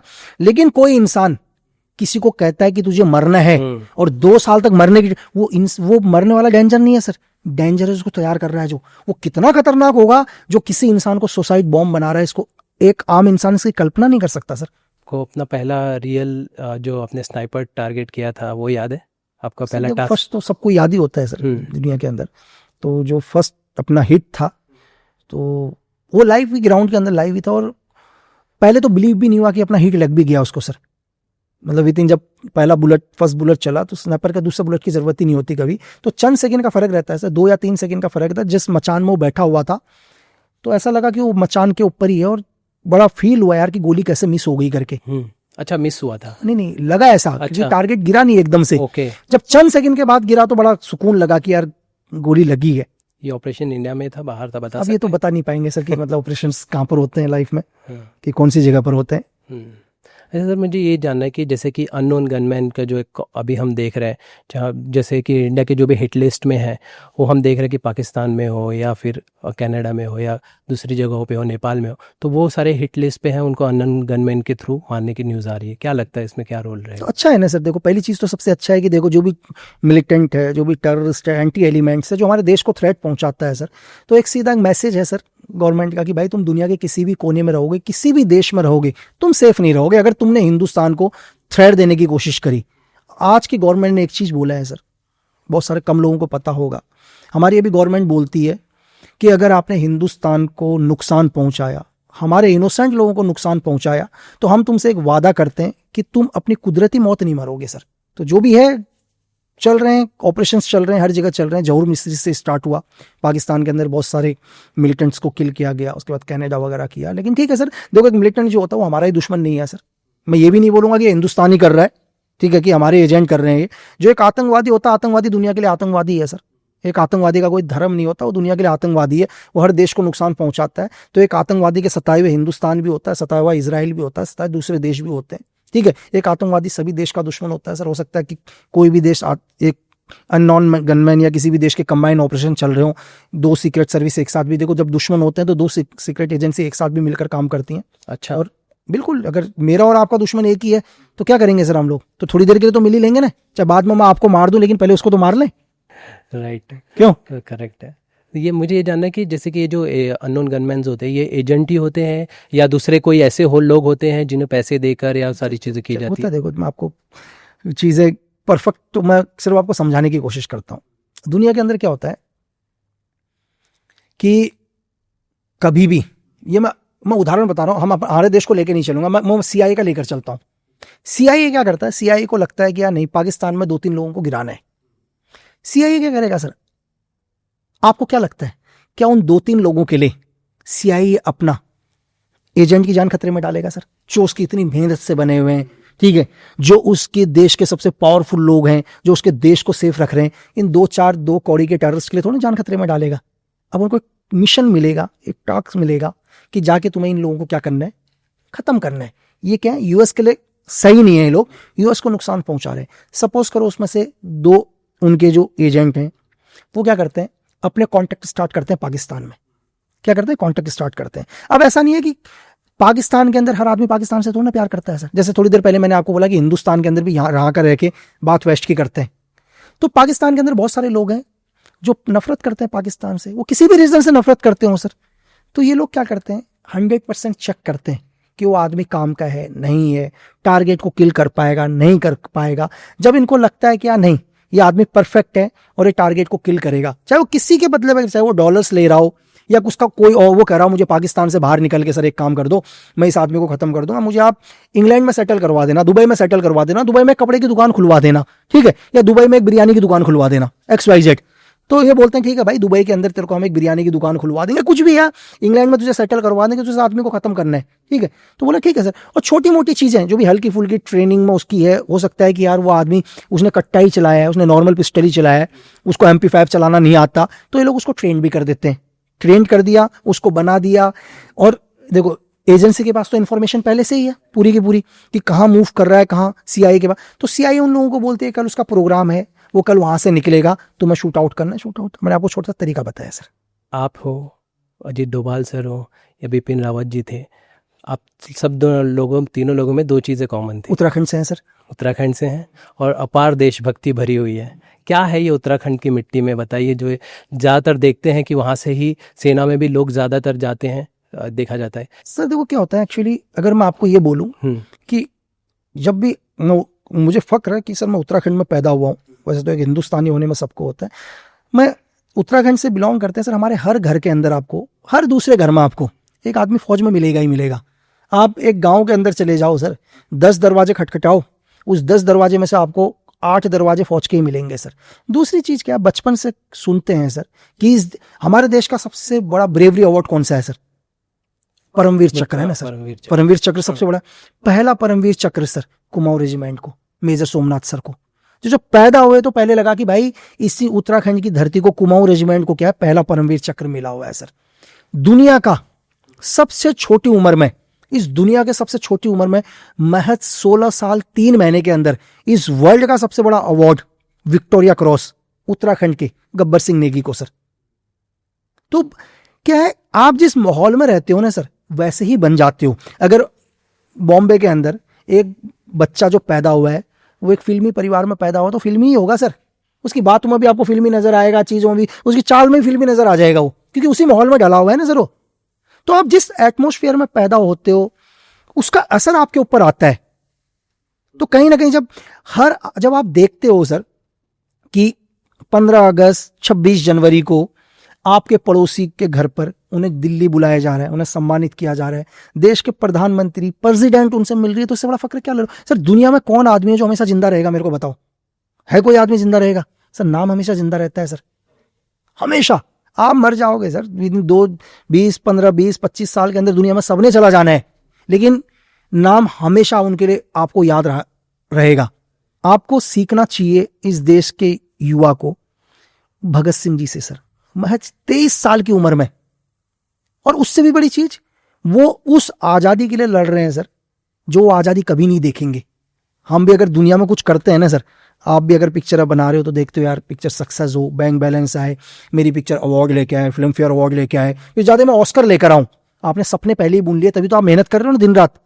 एक लड़का एग्जाम देता है सर, दिन रात पढ़ाई करता है, 18 घंटे पढ़ाई करता है, कहता मैं UPSC क्लियर करूंगा और एक दिन DM बनकर बैठूंगा यहाँ पर। हर आदमी का यही सपना है ना सर, दुनिया में कोई भी। लेकिन इससे दूसरा उदाहरण आप धरती में मुझे दे ही नहीं सकते सर, कि एक 23 साल का लड़का जिसको पता है कि मैं उस फांसी में मतलब उस फांसी में लगूंगा जिसकी आजादी को मैं कभी नहीं देख पाऊंगा, मुझे दूसरा उदाहरण ही नहीं दे सकते सर, और शब्द भी नहीं है मेरे पास। करेक्ट है। अजीत डोभाल सर से कभी मुलाकात हुई आप? अब सर ये तो ये भी नहीं बता पाऊंगा सर इसमें चीज़ें। मतलब देखो, अगर कहीं भी वर्क कर रहे हैं तो बहुत सारे प्रोग्राम्स होते हैं, चाहे आप स्पेशल फोर्स के हों, आर्मी के हों, जहाँ पर हमारे brigade commander, major general, lieutenant general सब होते ही हैं। तो अच्छा, इस तरह कई से। बार। ओके, फिर कौन सी चीज़ है जो आपको उनके बारे में फैसिनेट करती है? सर कंट्री को लेकर सर, जब भी अगर आप ऑपरेशन ब्लू स्टार से देख लो सर, डोभाल साहब का ब्लू स्टार देख लो, उसके बाद आप सिक्किम वाला देख लो सर, जिस तरह से उन्होंने IC और 814 को हाईजैकर्स के साथ नेगोशिएशन किया वो, और जैसे पाक के अंदर रहकर इंडिया को सारी इंफॉर्मेशन देना, इंडिया को सेव करना। और आज भी इस देश के सर NSA चीफ कितने आए देश में? साला 1947 से लेकर 2025 चल रहा है ना। चलो मुझे डोभाल साहब के अलावा दूसरे NSA चीफ का नाम बता दो सर। नहीं बता। इस देश में लोगों से जो सुन रहे होंगे वो भी शौक करेंगे, यार पिछला NSA चीफ कौन था? तो देश तो वही है ना सर। तो आपको डोभाल साहब का नाम क्यों आ रहा है? क्योंकि सर एक इंसान ने काम करके दिखाया। आप किसको याद करते हो सर? इंसान दुनिया में जो काम करता है उसी को तो याद करते हैं सर। इसीलिए उन्हें इंडिया का जेम्स बॉन्ड भी कहा जाता है सर। अब मैंने आपसे यही बोला सर कि आप मुझे पिछले NSA चीफ का नाम बता दो, बाकी सब छोड़ दो ना सर। कि डोभाल साहब से पहले NSA चीफ कौन था सर, और उनसे पहले कौन था? 1947 में हम आजाद हुए, अच्छा सर, मुझे एक चीज़ बताइए कि जैसे कि आप स्नाइपर रहे हैं, अगर मैं बात करूं, भारत देश अगर एक स्नाइपर तैयार करता है तो कुल कितना खर्च आता होगा एक स्नाइपर के पीछे या एक सोल्जर के पीछे, आप बता सके तो। देखो सर कि अगर मैं आपको एक चीज़ बताता हूँ, कभी भी क्या होता है, तो एक्यूरेट तो फिगर दुनिया में कुछ ने बिल तो दिया नहीं कि यार महीने का इतना बिल आ रहा है करके, गवर्नमेंट से कभी बिल नहीं है। तो फिर भी मैं आपको एक उदाहरण बताता हूँ। फॉर एग्जाम्पल अगर हम लोग ड्रैगनो यूज़ कर रहे हैं, ड्रैगनो स्नाइपर राइफल रशिया का, तो उसकी बुलेट भी रशिया से ही आती है सर। एक कॉस्ट आप सपोज करो एक बुलेट की, मैं नॉर्मल कॉस्ट, मुझे एक्यूरेट कॉस्ट नहीं पता, वो तो भारत सरकार को ही पता होगा यार कितने की एक बुलेट आती है। अगर एक बुलेट की कॉस्ट भी अगर आप नॉर्मली 100 रुपीज़ 80 रुपीज़ कुछ भी रखो, तो एक लड़का हज़ारों राउंड फायर करता है सिर्फ ट्रेनिंग के अंदर। सिर्फ ये मैं आपको बुलेट की बात बता रहा हूँ। इसके अलावा जब उनकी एक्सरसाइज होती है, एयर जंप वगैरह, जब भी प्लेन ऊपर उड़ेगा सर, कितना फ्यूल का खर्चा होगा सर। एक प्लेन में पायलट भी लगेंगे, उस पायलट की सैलरी भी होगी ना सर, उसके इंजीनियर भी होंगे। एक तो एक्यूरेट हिसाब करना तो बहुत मुश्किल है सर कि कितना खर्चा आता है गवर्नमेंट का कि एक सोल्जर एक स्नैपर को बनाने में। सिर्फ मैं इतना ही बताऊंगा ऐसे लोग कि क्या खर्चा है। आप ये सोचो सर कि आप अपने घर में 4 लोग चाय भी पीते हैं, 4 लोग अगर आप चाय पीते हो तो आपके चाय का कितना खर्चा आता है सुबह? हाँ, कितना? महज 20-30 रुपए। 20। तो हिंदुस्तान में सोचो सर, सिर्फ मैं आपको थल जल वायु की बात बता रहा हूँ, थल जल वायु, इसमें मैं कोई पैरामिलिट्री फोर्सेज ऐड नहीं कर रहा हूँ। तो जब भारतीय सेना की सुबह 15 लाख की फौज चाय पी रही होगी सर, तो उस चाय का अगर आप बिल देखोगे, बहुत सारे लोग बोलते हैं ना कि पैसा ये वो, तो इंडियन आर्मी की चाय का जो खर्चा होगा, सिर्फ सुबह की चाय का बता रहा हूँ, सुबह मॉर्निंग बेड टी का, तो जो देश के बड़े बड़े बिजनेस टाइकॉन बोलते हैं सर, उनका बैंक बैलेंस भी नहीं होगा सर उतना। क्या कह रहे हैं आप? जी सर, मैं आपसे क्या कह रहा हूँ कि सिर्फ चाय का खर्चा, कि मॉर्निंग बेड टी का अगर बिल होगा इस देश की सेना का, तो जो बड़े बड़े बिजनेस टाइकॉन है उनका पूरा बैंक बैलेंस नहीं होगा। आज भी इस देश के अंदर, हिंदुस्तान के अंदर सर, 1/4 1/4 तो सेना के ऊपर ही जाता है ना सर, जो भी जरूरी है। आपको मैं छोटा सा भी, यूक्रेन और ये ईरान और इसका जो वॉर हुआ, आपको मालूम है सर, सिर्फ एक दिन के वॉर का खर्चा, जो इजराइल के एक दिन के वॉर का खर्चा 8,000 करोड़ का था सर। एक दिन का वॉर का खर्चा गया इजराइल का ईरान के साथ में 8,000 करोड़ का खर्चा सर। आपने जो हमारे जो सर्जिकल स्ट्राइक ऑपरेशन सिंदूर सोचा है, आपने सोचा इसमें कितना पैसा खर्च हुआ है सर? एक एक मिसाइल की कीमत कितनी है सर? $2 मिलियन एक एक सिंगल मिसाइल की कीमत सर, S-400 की। लोग तालियां बहुत बजा रहे हैं, लेकिन वो पैसा कहाँ खर्च हो रहा है सर? अच्छा, ये ऑपरेशन सिंदूर के बाद हमने देखा ये आसिम मुनीर को फील्ड मार्शल बना दिया, क्या ऐसा काम? मैं आपको बहुत शॉर्ट में समझा देता हूँ सर। हाँ। बहुत शॉर्ट में क्या होता है, आसिम मुनीर पाकिस्तान का सबसे पावरफुल आदमी है सर। हाँ। ये वो आदमी है जो पहले ISI के भी चीफ रहे, वहां के MI के भी चीफ रहे हैं सर ये। और आसिम मुनीर थल सेना के अध्यक्ष हैं सर। ये थल सेना के हैं, जलवायु के नहीं है ये पहले आर्मी ऑफिसर बने पाकिस्तान की धरती में, जिन्होंने पहले तो क्या किया, पाकिस्तान का एक लॉ चेंज किया। अब पाकिस्तान का जर्नल जो होगा वो 3 साल के बाद रिटायर नहीं होगा सर, वो क्या होगा, 5 साल के बाद रिटायर होगा। ये पाकिस्तान में एक नया लॉ लेके आए आसिम मुनीर। दूसरी चीज कि थल सेना अध्यक्ष को कब फील्ड मार्शल बनाया जाता है, जैसे हमारे SSG मानिकशॉ सर 1971 के वॉर में उन्हें भारत देश का फील्ड मार्शल बनाया सर। आप KM करिप्पा सर, जो पहले 1947 में ऑपरेशन में स्टमो जनरल थे, बाद में उन्हें 1986 के अंदर फील्ड मार्शल बनाया गया, जबकि वो जनरल पहले के थे। तो जनरल को फील्ड मार्शल तब बनाया जाता है जब वो एक बहुत बड़ा एक विक्ट्री काम करे, अपने देश को जीताए, ऐसी लीडरशिप पेश करे। लेकिन हमारा और पाकिस्तान का तो वॉर ही नहीं हुआ था ना सर, क्योंकि थल सेना तो हिली ही नहीं है। तो क्यों आसिम मुनीर को फील्ड मार्शल बना दिया गया? उसके पीछे एक रीजन है सर। उसके पीछे रीजन क्या है, जो वहां पर जो सरकार है अभी, जो प्राइम मिनिस्टर हैं, उनको पता है सर कि उस देश का तख्ता पलट हो जाएगा। क्या होगा, तख्ता पलट हो जाएगा, और हमेशा रहता है सर पाकिस्तान के अंदर। तो अभी प्रेजेंट प्राइम मिनिस्टर को लगा यार कहीं मेरा भी भुट्टो के जैसा हाल ना हो जाए, कि जैसे ज़ियाउल को उन्होंने जनरल बनाया, कई सारे जनरल को हटाकर, और उन्होंने क्या किया, भुट्टो को फांसी की सजा दी। अभी प्रेजेंट वहाँ के जो PM है उनको भी लगा, तो उनको लगा यार मैं कैसे अपनी कुर्सी बचाऊं। तो उन्होंने क्या किया कि बोला यार आसिम मुनीर को क्या चाहिए, बोला आसिम मुनीर को पावर चाहिए। लेकिन पावर कैसे, पावर या तो मेरी कुर्सी ले ले तब पावर है, और आसिम मुनीर ले लेगा तख्ता पलट कर देगा। तो उन्होंने बोला नहीं सर, पाकिस्तान में PM से भी ज्यादा पावर किसके पास होती है, वहां के जनरल के पास सर। आपको हिंदुस्तान के chief of army staff sir का नाम नहीं पता होगा, लेकिन पूरी दुनिया को आसिम मुनीर का नाम पता है सर। तो PM ने क्या बोला सर, PM ने बोला कि यार आसिम मुनीर को खुश रखो, चाहे बेशक पीछे पीछे घूमना पड़े, कुर्सी तो बची रहेगी।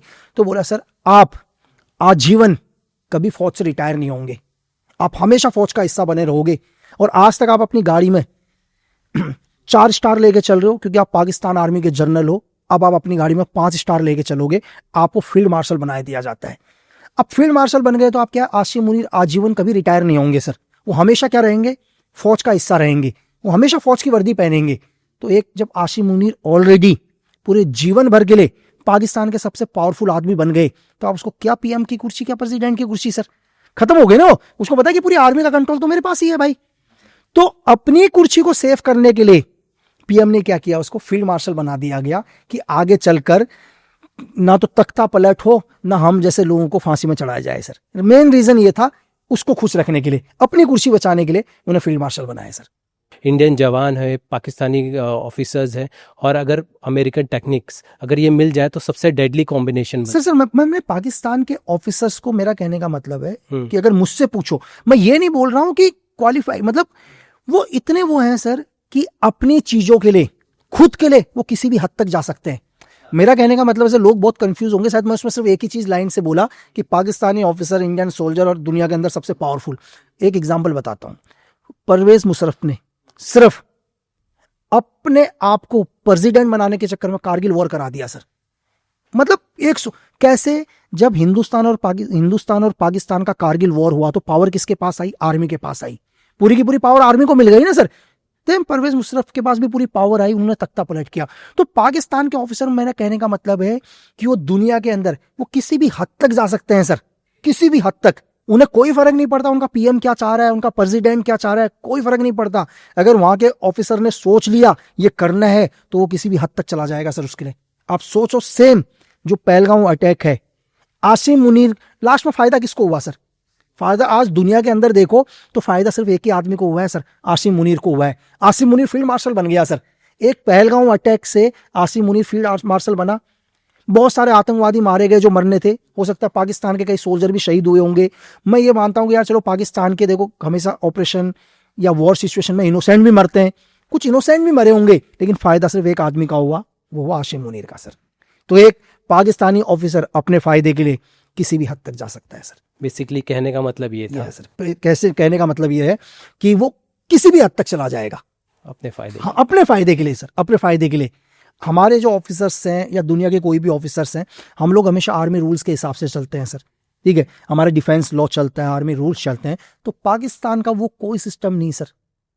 लॉ होंगे तो अपने हिसाब से चलाएंगे सर। मैंने कहा ना, पाकिस्तान के जनरल ने लॉ चेंज कर दिया सर। अब पाकिस्तान का कोई भी आने वाला जनरल 3 साल का जनरल नहीं रहेगा सर, 5 साल का रहेगा। आसिम मुनीर ने अपने फायदे के लिए किया है कि मुझे भाई अभी नवंबर में रिटायर होना था आसिम मुनीर को, शायद 2022 में आसिम मुनीर वहां के जनरल बने थे, तो अक्टूबर या नवंबर में उन्हें रिटायरमेंट होना था। लेकिन आसिम मुनीर ने कहा तो बड़ी गलत हो गई करके, है ना। तो सबसे पहले ये सिचुएशन भी आई इस टाइप की, ऑपरेशन सिंधु में वॉर की सिचुएशन हो गई, तो उन्होंने सबसे पहले एक नया किया कि भाई मुझे 2 साल का और बढ़ाओ।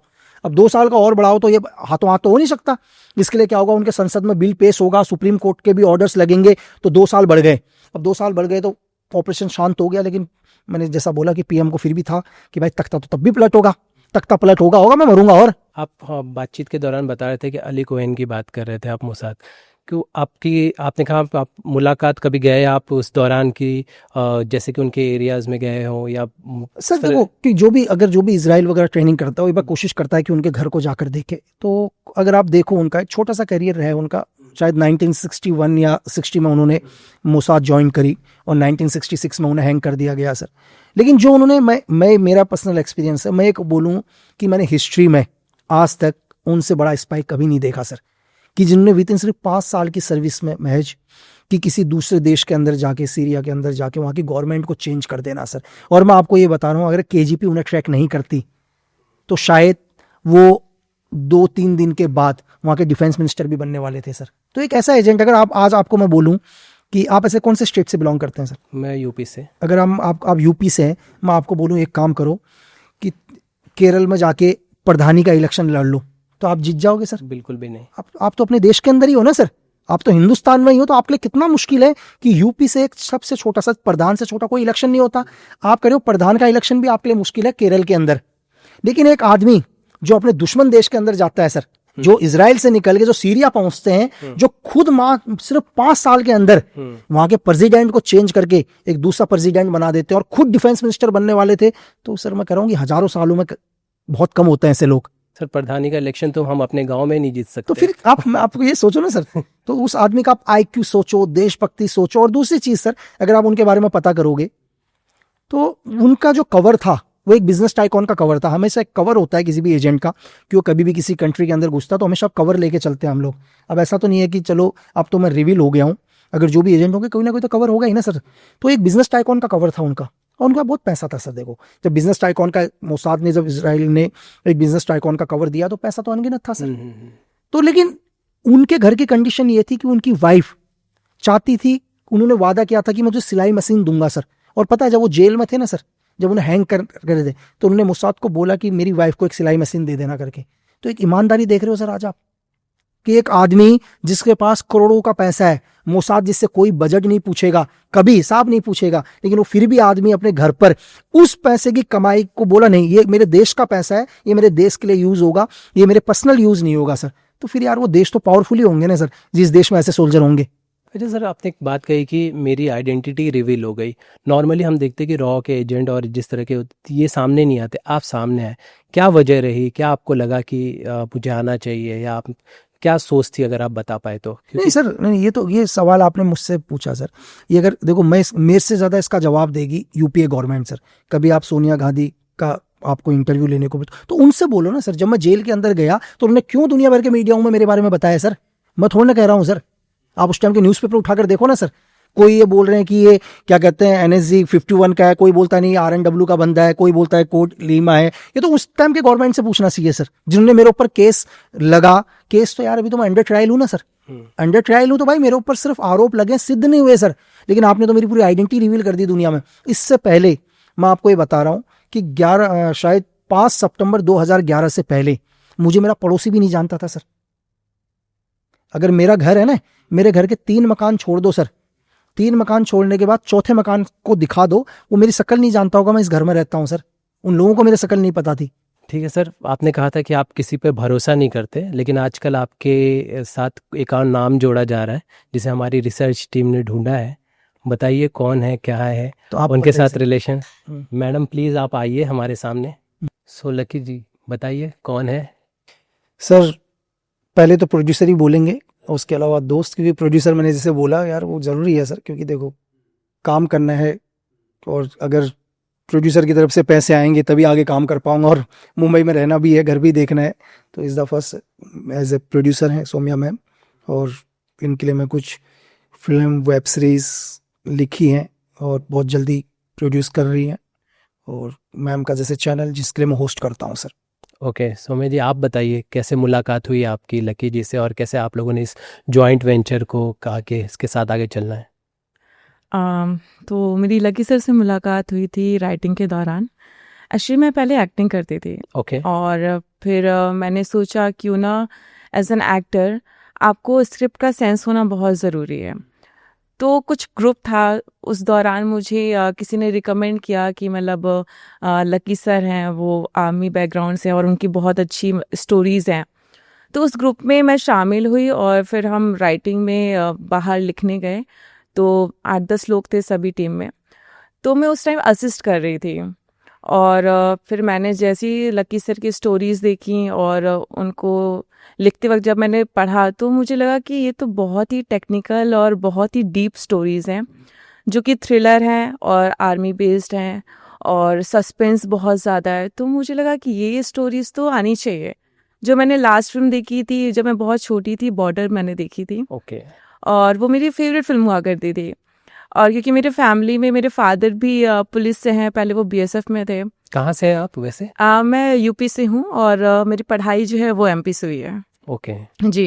तो फिर आप लोगों की पहली मुलाकात कैसे रही? तो उसी दौरान मेरा, जब मैंने आपको बताया मैं राइटिंग में गई थी और मैंने सर की स्टोरीज़ पढ़ी, तो मुझे लगा कि बहुत इंटरेस्टिंग है, और बहुत मतलब अगर ये फिल्में अगर आती हैं तो फिर डेफिनेटली अभी जो हमारा सिनेमा है वो बहुत आगे जाएगा।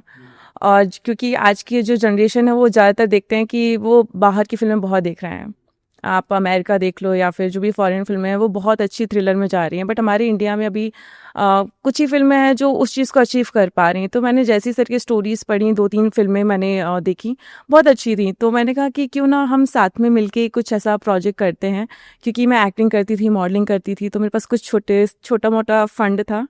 तो मैंने लकी सर से बोला कि सर मतलब अगर आप इंटरेस्टेड हैं और हम अगर साथ में जुड़ सकते हैं तो क्यों ना हम साथ में प्रोजेक्ट करते हैं, और जो भी रहेगा इनिशियल फंड मैं लगाऊंगी, एंड हम साथ में as a partner, as a coproducer साथ में वर्क कर सकते हैं। तो फिर मैंने सर से बोला कि, और सर एग्री हो गए, तो मेरे लिए बेस्ट था। और मतलब मुझे नहीं पता था कि चीज़ें इतनी जल्दी बदल जाएंगी और मैं इतने अच्छे अच्छे लोगों से मिल पाऊंगी, क्योंकि सर की स्टोरीज़ में इतना दम है।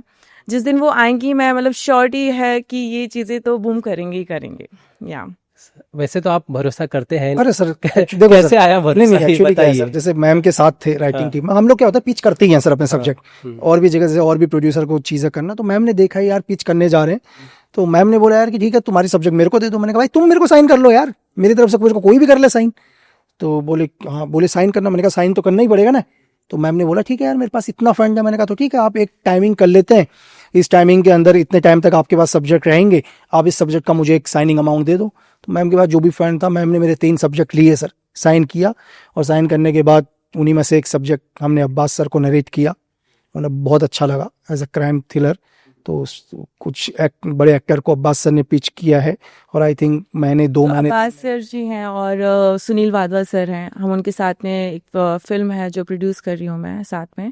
और इसके अलावा और भी कई सारे ऐसे प्रोजेक्ट हैं जिसपे लकी सर की स्टोरीज़ हैं, और अच्छे अच्छे प्रोड्यूसर्स हैं, एंड बिग लेवल के साथ हम काम कर रहे हैं। जैसे नेटफ्लिक्स हो गया, और भी 2-3 प्रोजेक्ट हैं, तो वो आगे आने वाले टाइम में आपको पता चलेगा जी।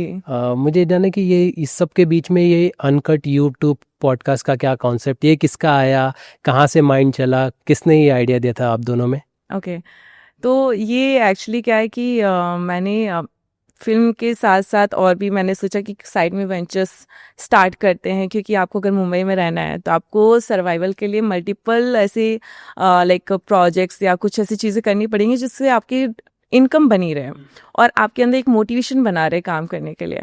तो उस दौरान मैं ऐसी काफ़ी सारे पॉडकास्ट मैं देख रही थी और सुन रही थी, और प्लस उस टाइम पे लकी जी के जितने भी पॉडकास्ट वो कहीं पे भी जा रहे थे वो काफ़ी हिट हो रहे थे, और मेरा खुद का ऐसा काफ़ी मन था कि मैं खुद अपने पॉडकास्ट जो है स्टार्ट करूं मैं, या होस्ट करूं, या मैं कुछ अपना चैनल बनाऊं।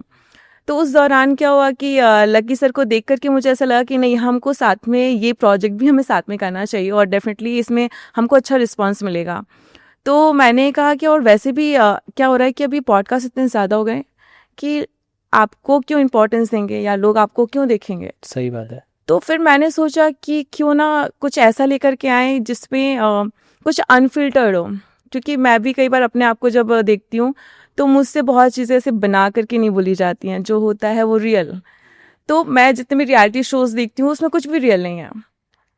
रियलिटी शोज़ का नाम रियलिटी शो है, बट उसमें कुछ भी रियल नहीं है। तो मैंने सोचा अगर मेरा पॉडकास्ट होगा या मैं चैनल ओपन करती हूँ तो उसमें कुछ रियल होना चाहिए, और वो रियल तो मतलब अगर लकी सर होस्ट करेंगे तो उनसे ज़्यादा रियल तो अभी मैं कुछ नहीं देख पा रही हूँ। तो मैंने सोचा कि रियल पॉडकास्ट, अनकट पॉडकास्ट हम लॉन्च करते हैं जिसको होस्ट करेंगे लकी सर। ओके, अगर आप लोग के प्रोजेक्ट्स की बात करें तो फ्यूचर प्रोजेक्ट्स क्या है और आप लोग क्या एम रख रहे हो आने वाले टाइम के लिए? सर ये तो क्रिएटिव चीज़ है, लकी सर ही बताएंगे। मैं आपको बताता हूँ सर। अभी मैंने आपको बोला कि मैंने एक क्राइम थ्रिलर लिखी है जिसको मैम प्रोड्यूस कर रही है, और मैंने आपको बोला अब्बास सर लोग हाँ, उसको वो डायरेक्ट तो कर दो रहे हैं। प्रोजेक्ट इसके अलावा सर हम लोग एक आप लव स्टोरी भी बोल सकते हैं, उसको रिवेंज भी बोल सकते हैं, एक Okay. फिल्म है वो। और मैं एक बड़ी सीरीज, एक बिग सीरीज हमने लिखी है, और मैं चाहता हूँ कि इंडिया के अंदर आप नार्कोस एंड ब्रेकिंग बर्ड एक ही में देखो सर।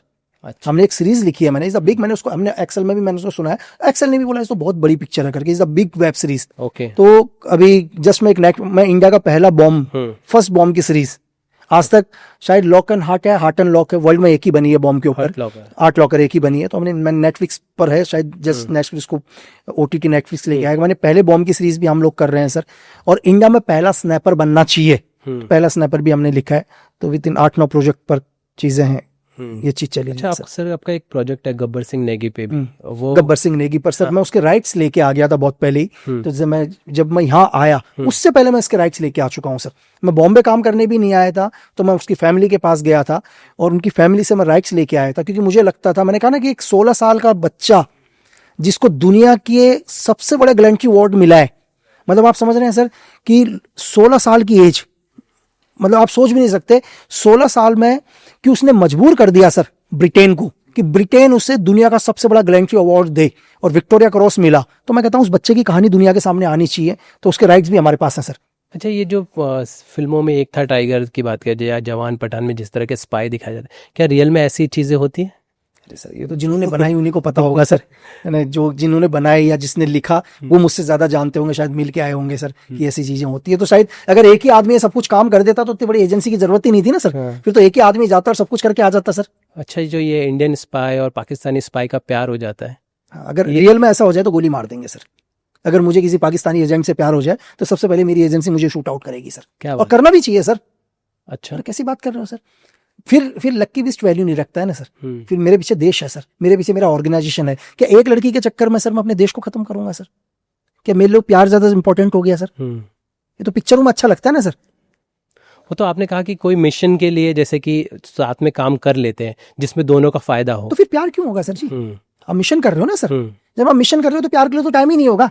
मिशन का टाइमिंग होता है सर, उसमें इतना ही टाइमिंग होगा कि आप सो पाओगे और नींद भी पूरी नहीं हो पाएगी, तो प्यार के लिए वक्त ही नहीं होगा सर। जो रियल ग्राउंड पर अगर कोई भी मिशन होते हैं तो मिशन का इतना ही टाइम होता है, आप गए, ऑपरेशन किया, वापस करके आए, फिर प्यार के लिए वक्त नहीं है। स्पाई वर्ल्ड में कभी ऐसी कोई कहानी रही है इंडियन स्पाई और पाकिस्तानी स्पाई वो का सर प्यार? पिक्चर में ही रहा है सर, एक था टाइगर में, रियल ग्राउंड में आज तक कभी नहीं है सर। जैसे आपने कहा कि आप काफ़ी टाइम से हैं, तो किस तरह की आपकी जर्नी रही, अगर थोड़ा ऑडियंस को बता सके आपने कहाँ काम किया है, किस तरह से स्टार्ट हुआ? और मैंने वैसे तो स्टार्ट मॉडलिंग से किया था जब मैं फर्स्ट ईयर कॉलेज में थी, और फिर वहाँ पे काफ़ी सारे मॉडलिंग शोज़ करने के बाद, शो स्टॉपर बनने के बाद, शो मैनेजमेंट होने के बाद फिर मैं मुंबई शिफ्ट हुई। और मुंबई आते ही फिर मुझे ऐसा लगा कि मॉडलिंग में तो मैंने बहुत कुछ अचीव कर लिया अपने छोटे से शहर में, बट अभी क्या करूँ, मॉडलिंग के आगे भी तो करियर है।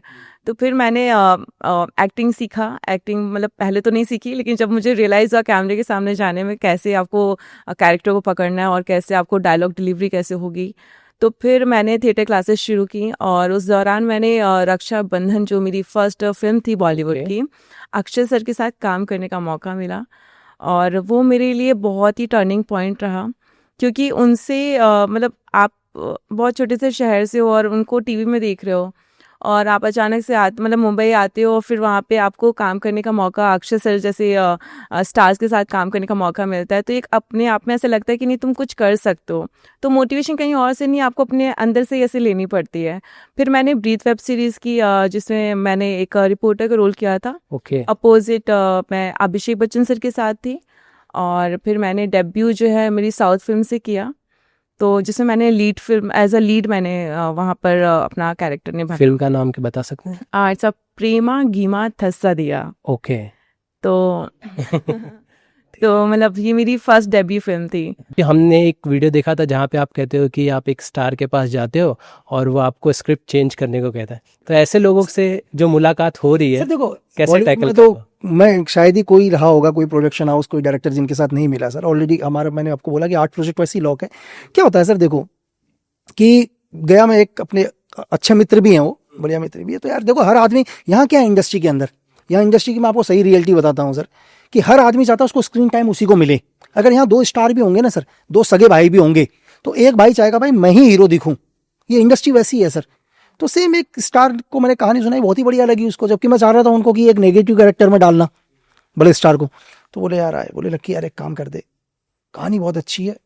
मैंने कहा हाँ सर। बोला जो कहानी का जो ये है ना लड़का, इसको हटा दे। मैं समझा नहीं, मैंने कहा किसको हटाना सर? अब कहानी का मेन लीड है यार, एक सपोज करो एक मेन लीड है और एक विलन है, तो जो विलन कैरेक्टर है बड़े स्टार, तो वो बोलते हैं यार इसको हटा दे। और मैंने कहा सर ये तो मेरा हीरो है। तो बोला मैं भी तो हूँ। तो मैंने कहा सर ये तो किलिंग, बोला ये सब मैं मारूंगा। अरे मैंने कहा यार बताओ। तो ये इंडस्ट्री का हिसाब है सर। यहाँ पता है क्या है, यहाँ पर आपको जो आज क्यों हमारी इंडस्ट्री डाउन हो रही है सर, देखो बहुत सारे लोग बोलते हैं कि यार एक एजेंट आ गया, एक सीक्रेट सर्विस का एजेंट आएगा, क्या स्क्रिप्ट लिखेगा? मैं बोलूंगा भाई हम A4 का पन्ना आता है ना, उसमें ऐसी कहानी लिखते हैं कि कोई देश नहीं पकड़ पाता यार। हम एक A4 में बना लेते हैं पूरी की पूरी कहानी, और ऐसे करेक्टर तैयार करते हैं कि उस देश की पूरी एजेंसी लग जाती है, उन करेक्टर को नहीं पकड़ पाएगी। आप तो 110 पन्नों का स्क्रीन प्ले बोल रहे हो यार, जो भी हम 10 बारी सही गलत करते हैं। क्यों?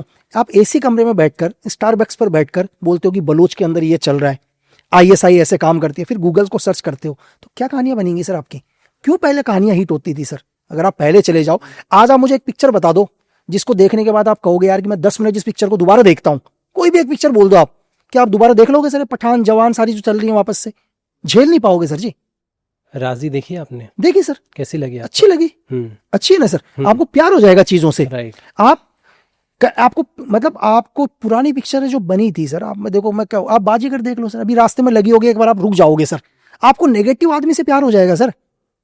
मैं उसको नेगेटिव भी नहीं बोलूंगा, ग्रे शेड के एक्टर से आपको प्यार हो जाएगा। तो आज वो क्यों नहीं बन रहा सिनेमा? आज सिनेमा नहीं, आज सीन है सर। 10-10 मिनट के सीन को जोड़ दिया जाता है, पिक्चर बना दी जाती है सर। और एक जो अच्छे राइटर्स होंगे सर, वो कहानियों को लिखते हैं, 1-1 साल तक लिखते हैं, जो अपनी जिस कहानी से आज जो बड़े बड़े स्टार बने हैं ना सर, वो किसी राइटर के डायलॉग से ही बने हैं ना। ऐसा तो नहीं है कि वो हैं जो बड़े बड़े सुपरस्टार बने, जिनके ऊपर बड़े बड़े डायलॉग्स बोले जाते हैं, वो किसी राइटर ने लिखे हैं सर, जिसको लोग जानते भी नहीं है। हिंदुस्तान की सबसे बड़ी हिट पिक्चर के राइटर को नहीं जानते होंगे सर आप, जिसने वो डायलॉग लिखे। एक आदमी 2 साल तक लिखता है, एक एक्टर आता है, बोलता है इसको चेंज कर दे, वो 5 मिनट में बोलता है चेंज कर दे। भाई जिसने 1-1.5 साल तक लिखा और तू बोल रहा 5 मिनट में चेंज कर दे, तो तू ही लिख लेना यार भाई। तो वो आपकी जो आपकी स्क्रिप्ट थी जिसको स्टार ने कहा है चेंज करने के लिए, हमने कहा स्टार चेंज सर, कैसी बात कर रहे हो? हमने कहा स्टार चेंज। ठीक है, बन रही है ना? अरे सर क्यों नहीं बनेगी? नहीं, हम देखना डेफिनेटली सर। हाँ, क्योंकि ये कटेगी। आपको एक चीज और बताता हूँ, जब वो उसका पोस्टर या आएगा। एक कहानी और बताता हूँ। हाँ। मैंने एक फिल्म लिखी सर। हाँ। मैंने लिखा स्पाई वर्ल्ड। मुझे लगा कि यार स्पाई वर्ल्ड बनना चाहिए, क्योंकि मैं बहुत देख रहा हूँ, मैं आंखें से देख रहा हूँ सर। इंडिया के अंदर भी देखा, बाहर का स्पाई भी देखा, अली कोयल की स्पाई भी देखी, तो मुझे लगा कि यार इंडिया में एक स्पाई वर्ल्ड बनना चाहिए। भाई बड़े बड़े डायरेक्टरों को उसका नरेशन दिया, हर जगह से एक ही चीज है, समझ में नहीं आ पा रही सर, क्योंकि आपको स्पाई वर्ल्ड समझने के लिए IQ भी लाना पड़ेगा सर जी। ठीक है, अब आपको अगर आप दूसरी पिक्चरों से हटकर आप रियल स्पाई वर्ल्ड समझ रहे हो, तो थोड़ा तो IQ लाना पड़ेगा, आपको चीजें समझनी पड़ेंगी। यार मुझे लगा यार कि सर मैं ही तो गलत नहीं हूं। चलो, एक डायरेक्टर को समझ में नहीं आ रही, दूसरे को समझ में नहीं आ रही, तीसरे को समझ में नहीं आ रही, चौथे को समझ में नहीं आ रही, क्या हो सकता है कि यार मैंने ही तो गलती नहीं कर रखी है, कि ज्यादा ही मतलब ट्विस्ट तो नहीं हो रहे। तो मेरी जो बुक है ना सर, जो raw hitman 1 and raw hitman 2 है, वो पैरामाउंट ने पब्लिश करी है। मेरी दोनों जो मेरे ऊपर जो बुक लिखी है सुसैन जैदी ने, तो मेरे उनके साथ रिलेशन अच्छे हैं पैरामाउंट के साथ। तो मैंने उनको एक मेल किया, मैंने कहा सर मैं एक बुक पब्लिश करना चाहता हूं। तो बोले लक्की जी किसकी स्टोरी है? मैंने कहा सर फिक्शन है, स्पाई वर्ल्ड है। तो उन्होंने तो मेरी लाइफ पर, रियल वर्ल्ड पर था, नॉन फिक्शन मेरी लाइफ पर थी। तो वो बोले यार लक्की जी यार फिक्शन है और स्पाई वर्ल्ड है। बोला फिक्शन में तो हम सिर्फ बॉन्ड करते हैं, क्योंकि बॉन्ड भी उन्हीं की है ना सर, पैरामाउंट की है। बोला हम फिक्शन में स्पाई वर्ल्ड नहीं करते हैं पब्लिश, हम सिर्फ बॉन्ड की ही सीरीज को पब्लिश करते हैं बुक पर, इसके अलावा नहीं करते। अगर नॉन फिक्शन किसी स्पाई की स्टोरी है तो आप कभी भी भेज दो। तो मैंने कहा ठीक है सर। तो बोले एक काम कर दो लकी जी, वैसे भेज तो दो, कैसा लिखा हम तो चेक कर ले, एक नॉवल पिच कर दो। मैंने पूरा स्क्रीन प्ले लिखा था सर, फिर उसको मैं नॉवल पिच किया, उसको मैंने उसको नॉवल में कन्वर्ट किया और मैंने पैरामाउंट को मेल किया। 7 दिन में उनका रिस्पॉन्स आया है सर कि इस बुक को हम पब्लिश कर रहे हैं, लेकिन एक ही शर्त है कि बॉलीवुड में 3 साल तक पिक्चर नहीं बनेगी। अच्छा। दूसरी मैंने उसी डायरेक्टर को फोन किया जो अपने दोस्त लोग थे। तो मैंने कहा सर एक को पिक्चर समझ में आ गई। बोला किसको? बोला उनको, जिसको समझना था वो समझ गए सर। सही कह रहे हैं। तो जरूरी नहीं है कि 4 चीजें किसी को समझ में नहीं आ रही तो उस दिन मुझे 4 चीजें किसी को समझ में नहीं आ रही तो गलत है, ऐसा नहीं है। जिसको समझना होगा समझ लेगा सर। तो यहां पर यही जो मैंने किया वो यहां पर यही है सर। आप मुझे एक चीज बताओ ना सर, कि मैंने एक स्क्रिप्ट लिखी, एक राइटर ने लिखी, इसको देखो मैं किसी का वो नहीं बोल रहा हूं, हो सकता है कि किसी का IQ लेवल आइंस्टाइन से भी ज्यादा हो, चलो 169 लेके बैठा हो कोई, हो सकता हो, तो उसकी बहुत रिस्पेक्ट। एक 20-22-25 साल का लड़का बैठा हुआ है, 22-23 साल की लड़की बैठी हुई है, वो डिसाइड करती है कि स्क्रिप्ट सही है। यार तूने कितनी स्क्रिप्ट लिखी है यार, चल अगर तूने एक पिक्चर तो लिखकर तो दिखा दे पहले। तुम डिसाइड करते हो ये कहानी सही है, ये कहानी गलत है। गलतियां निकालनी बहुत ईजी है, पहले करके तो देख लो एक बारी।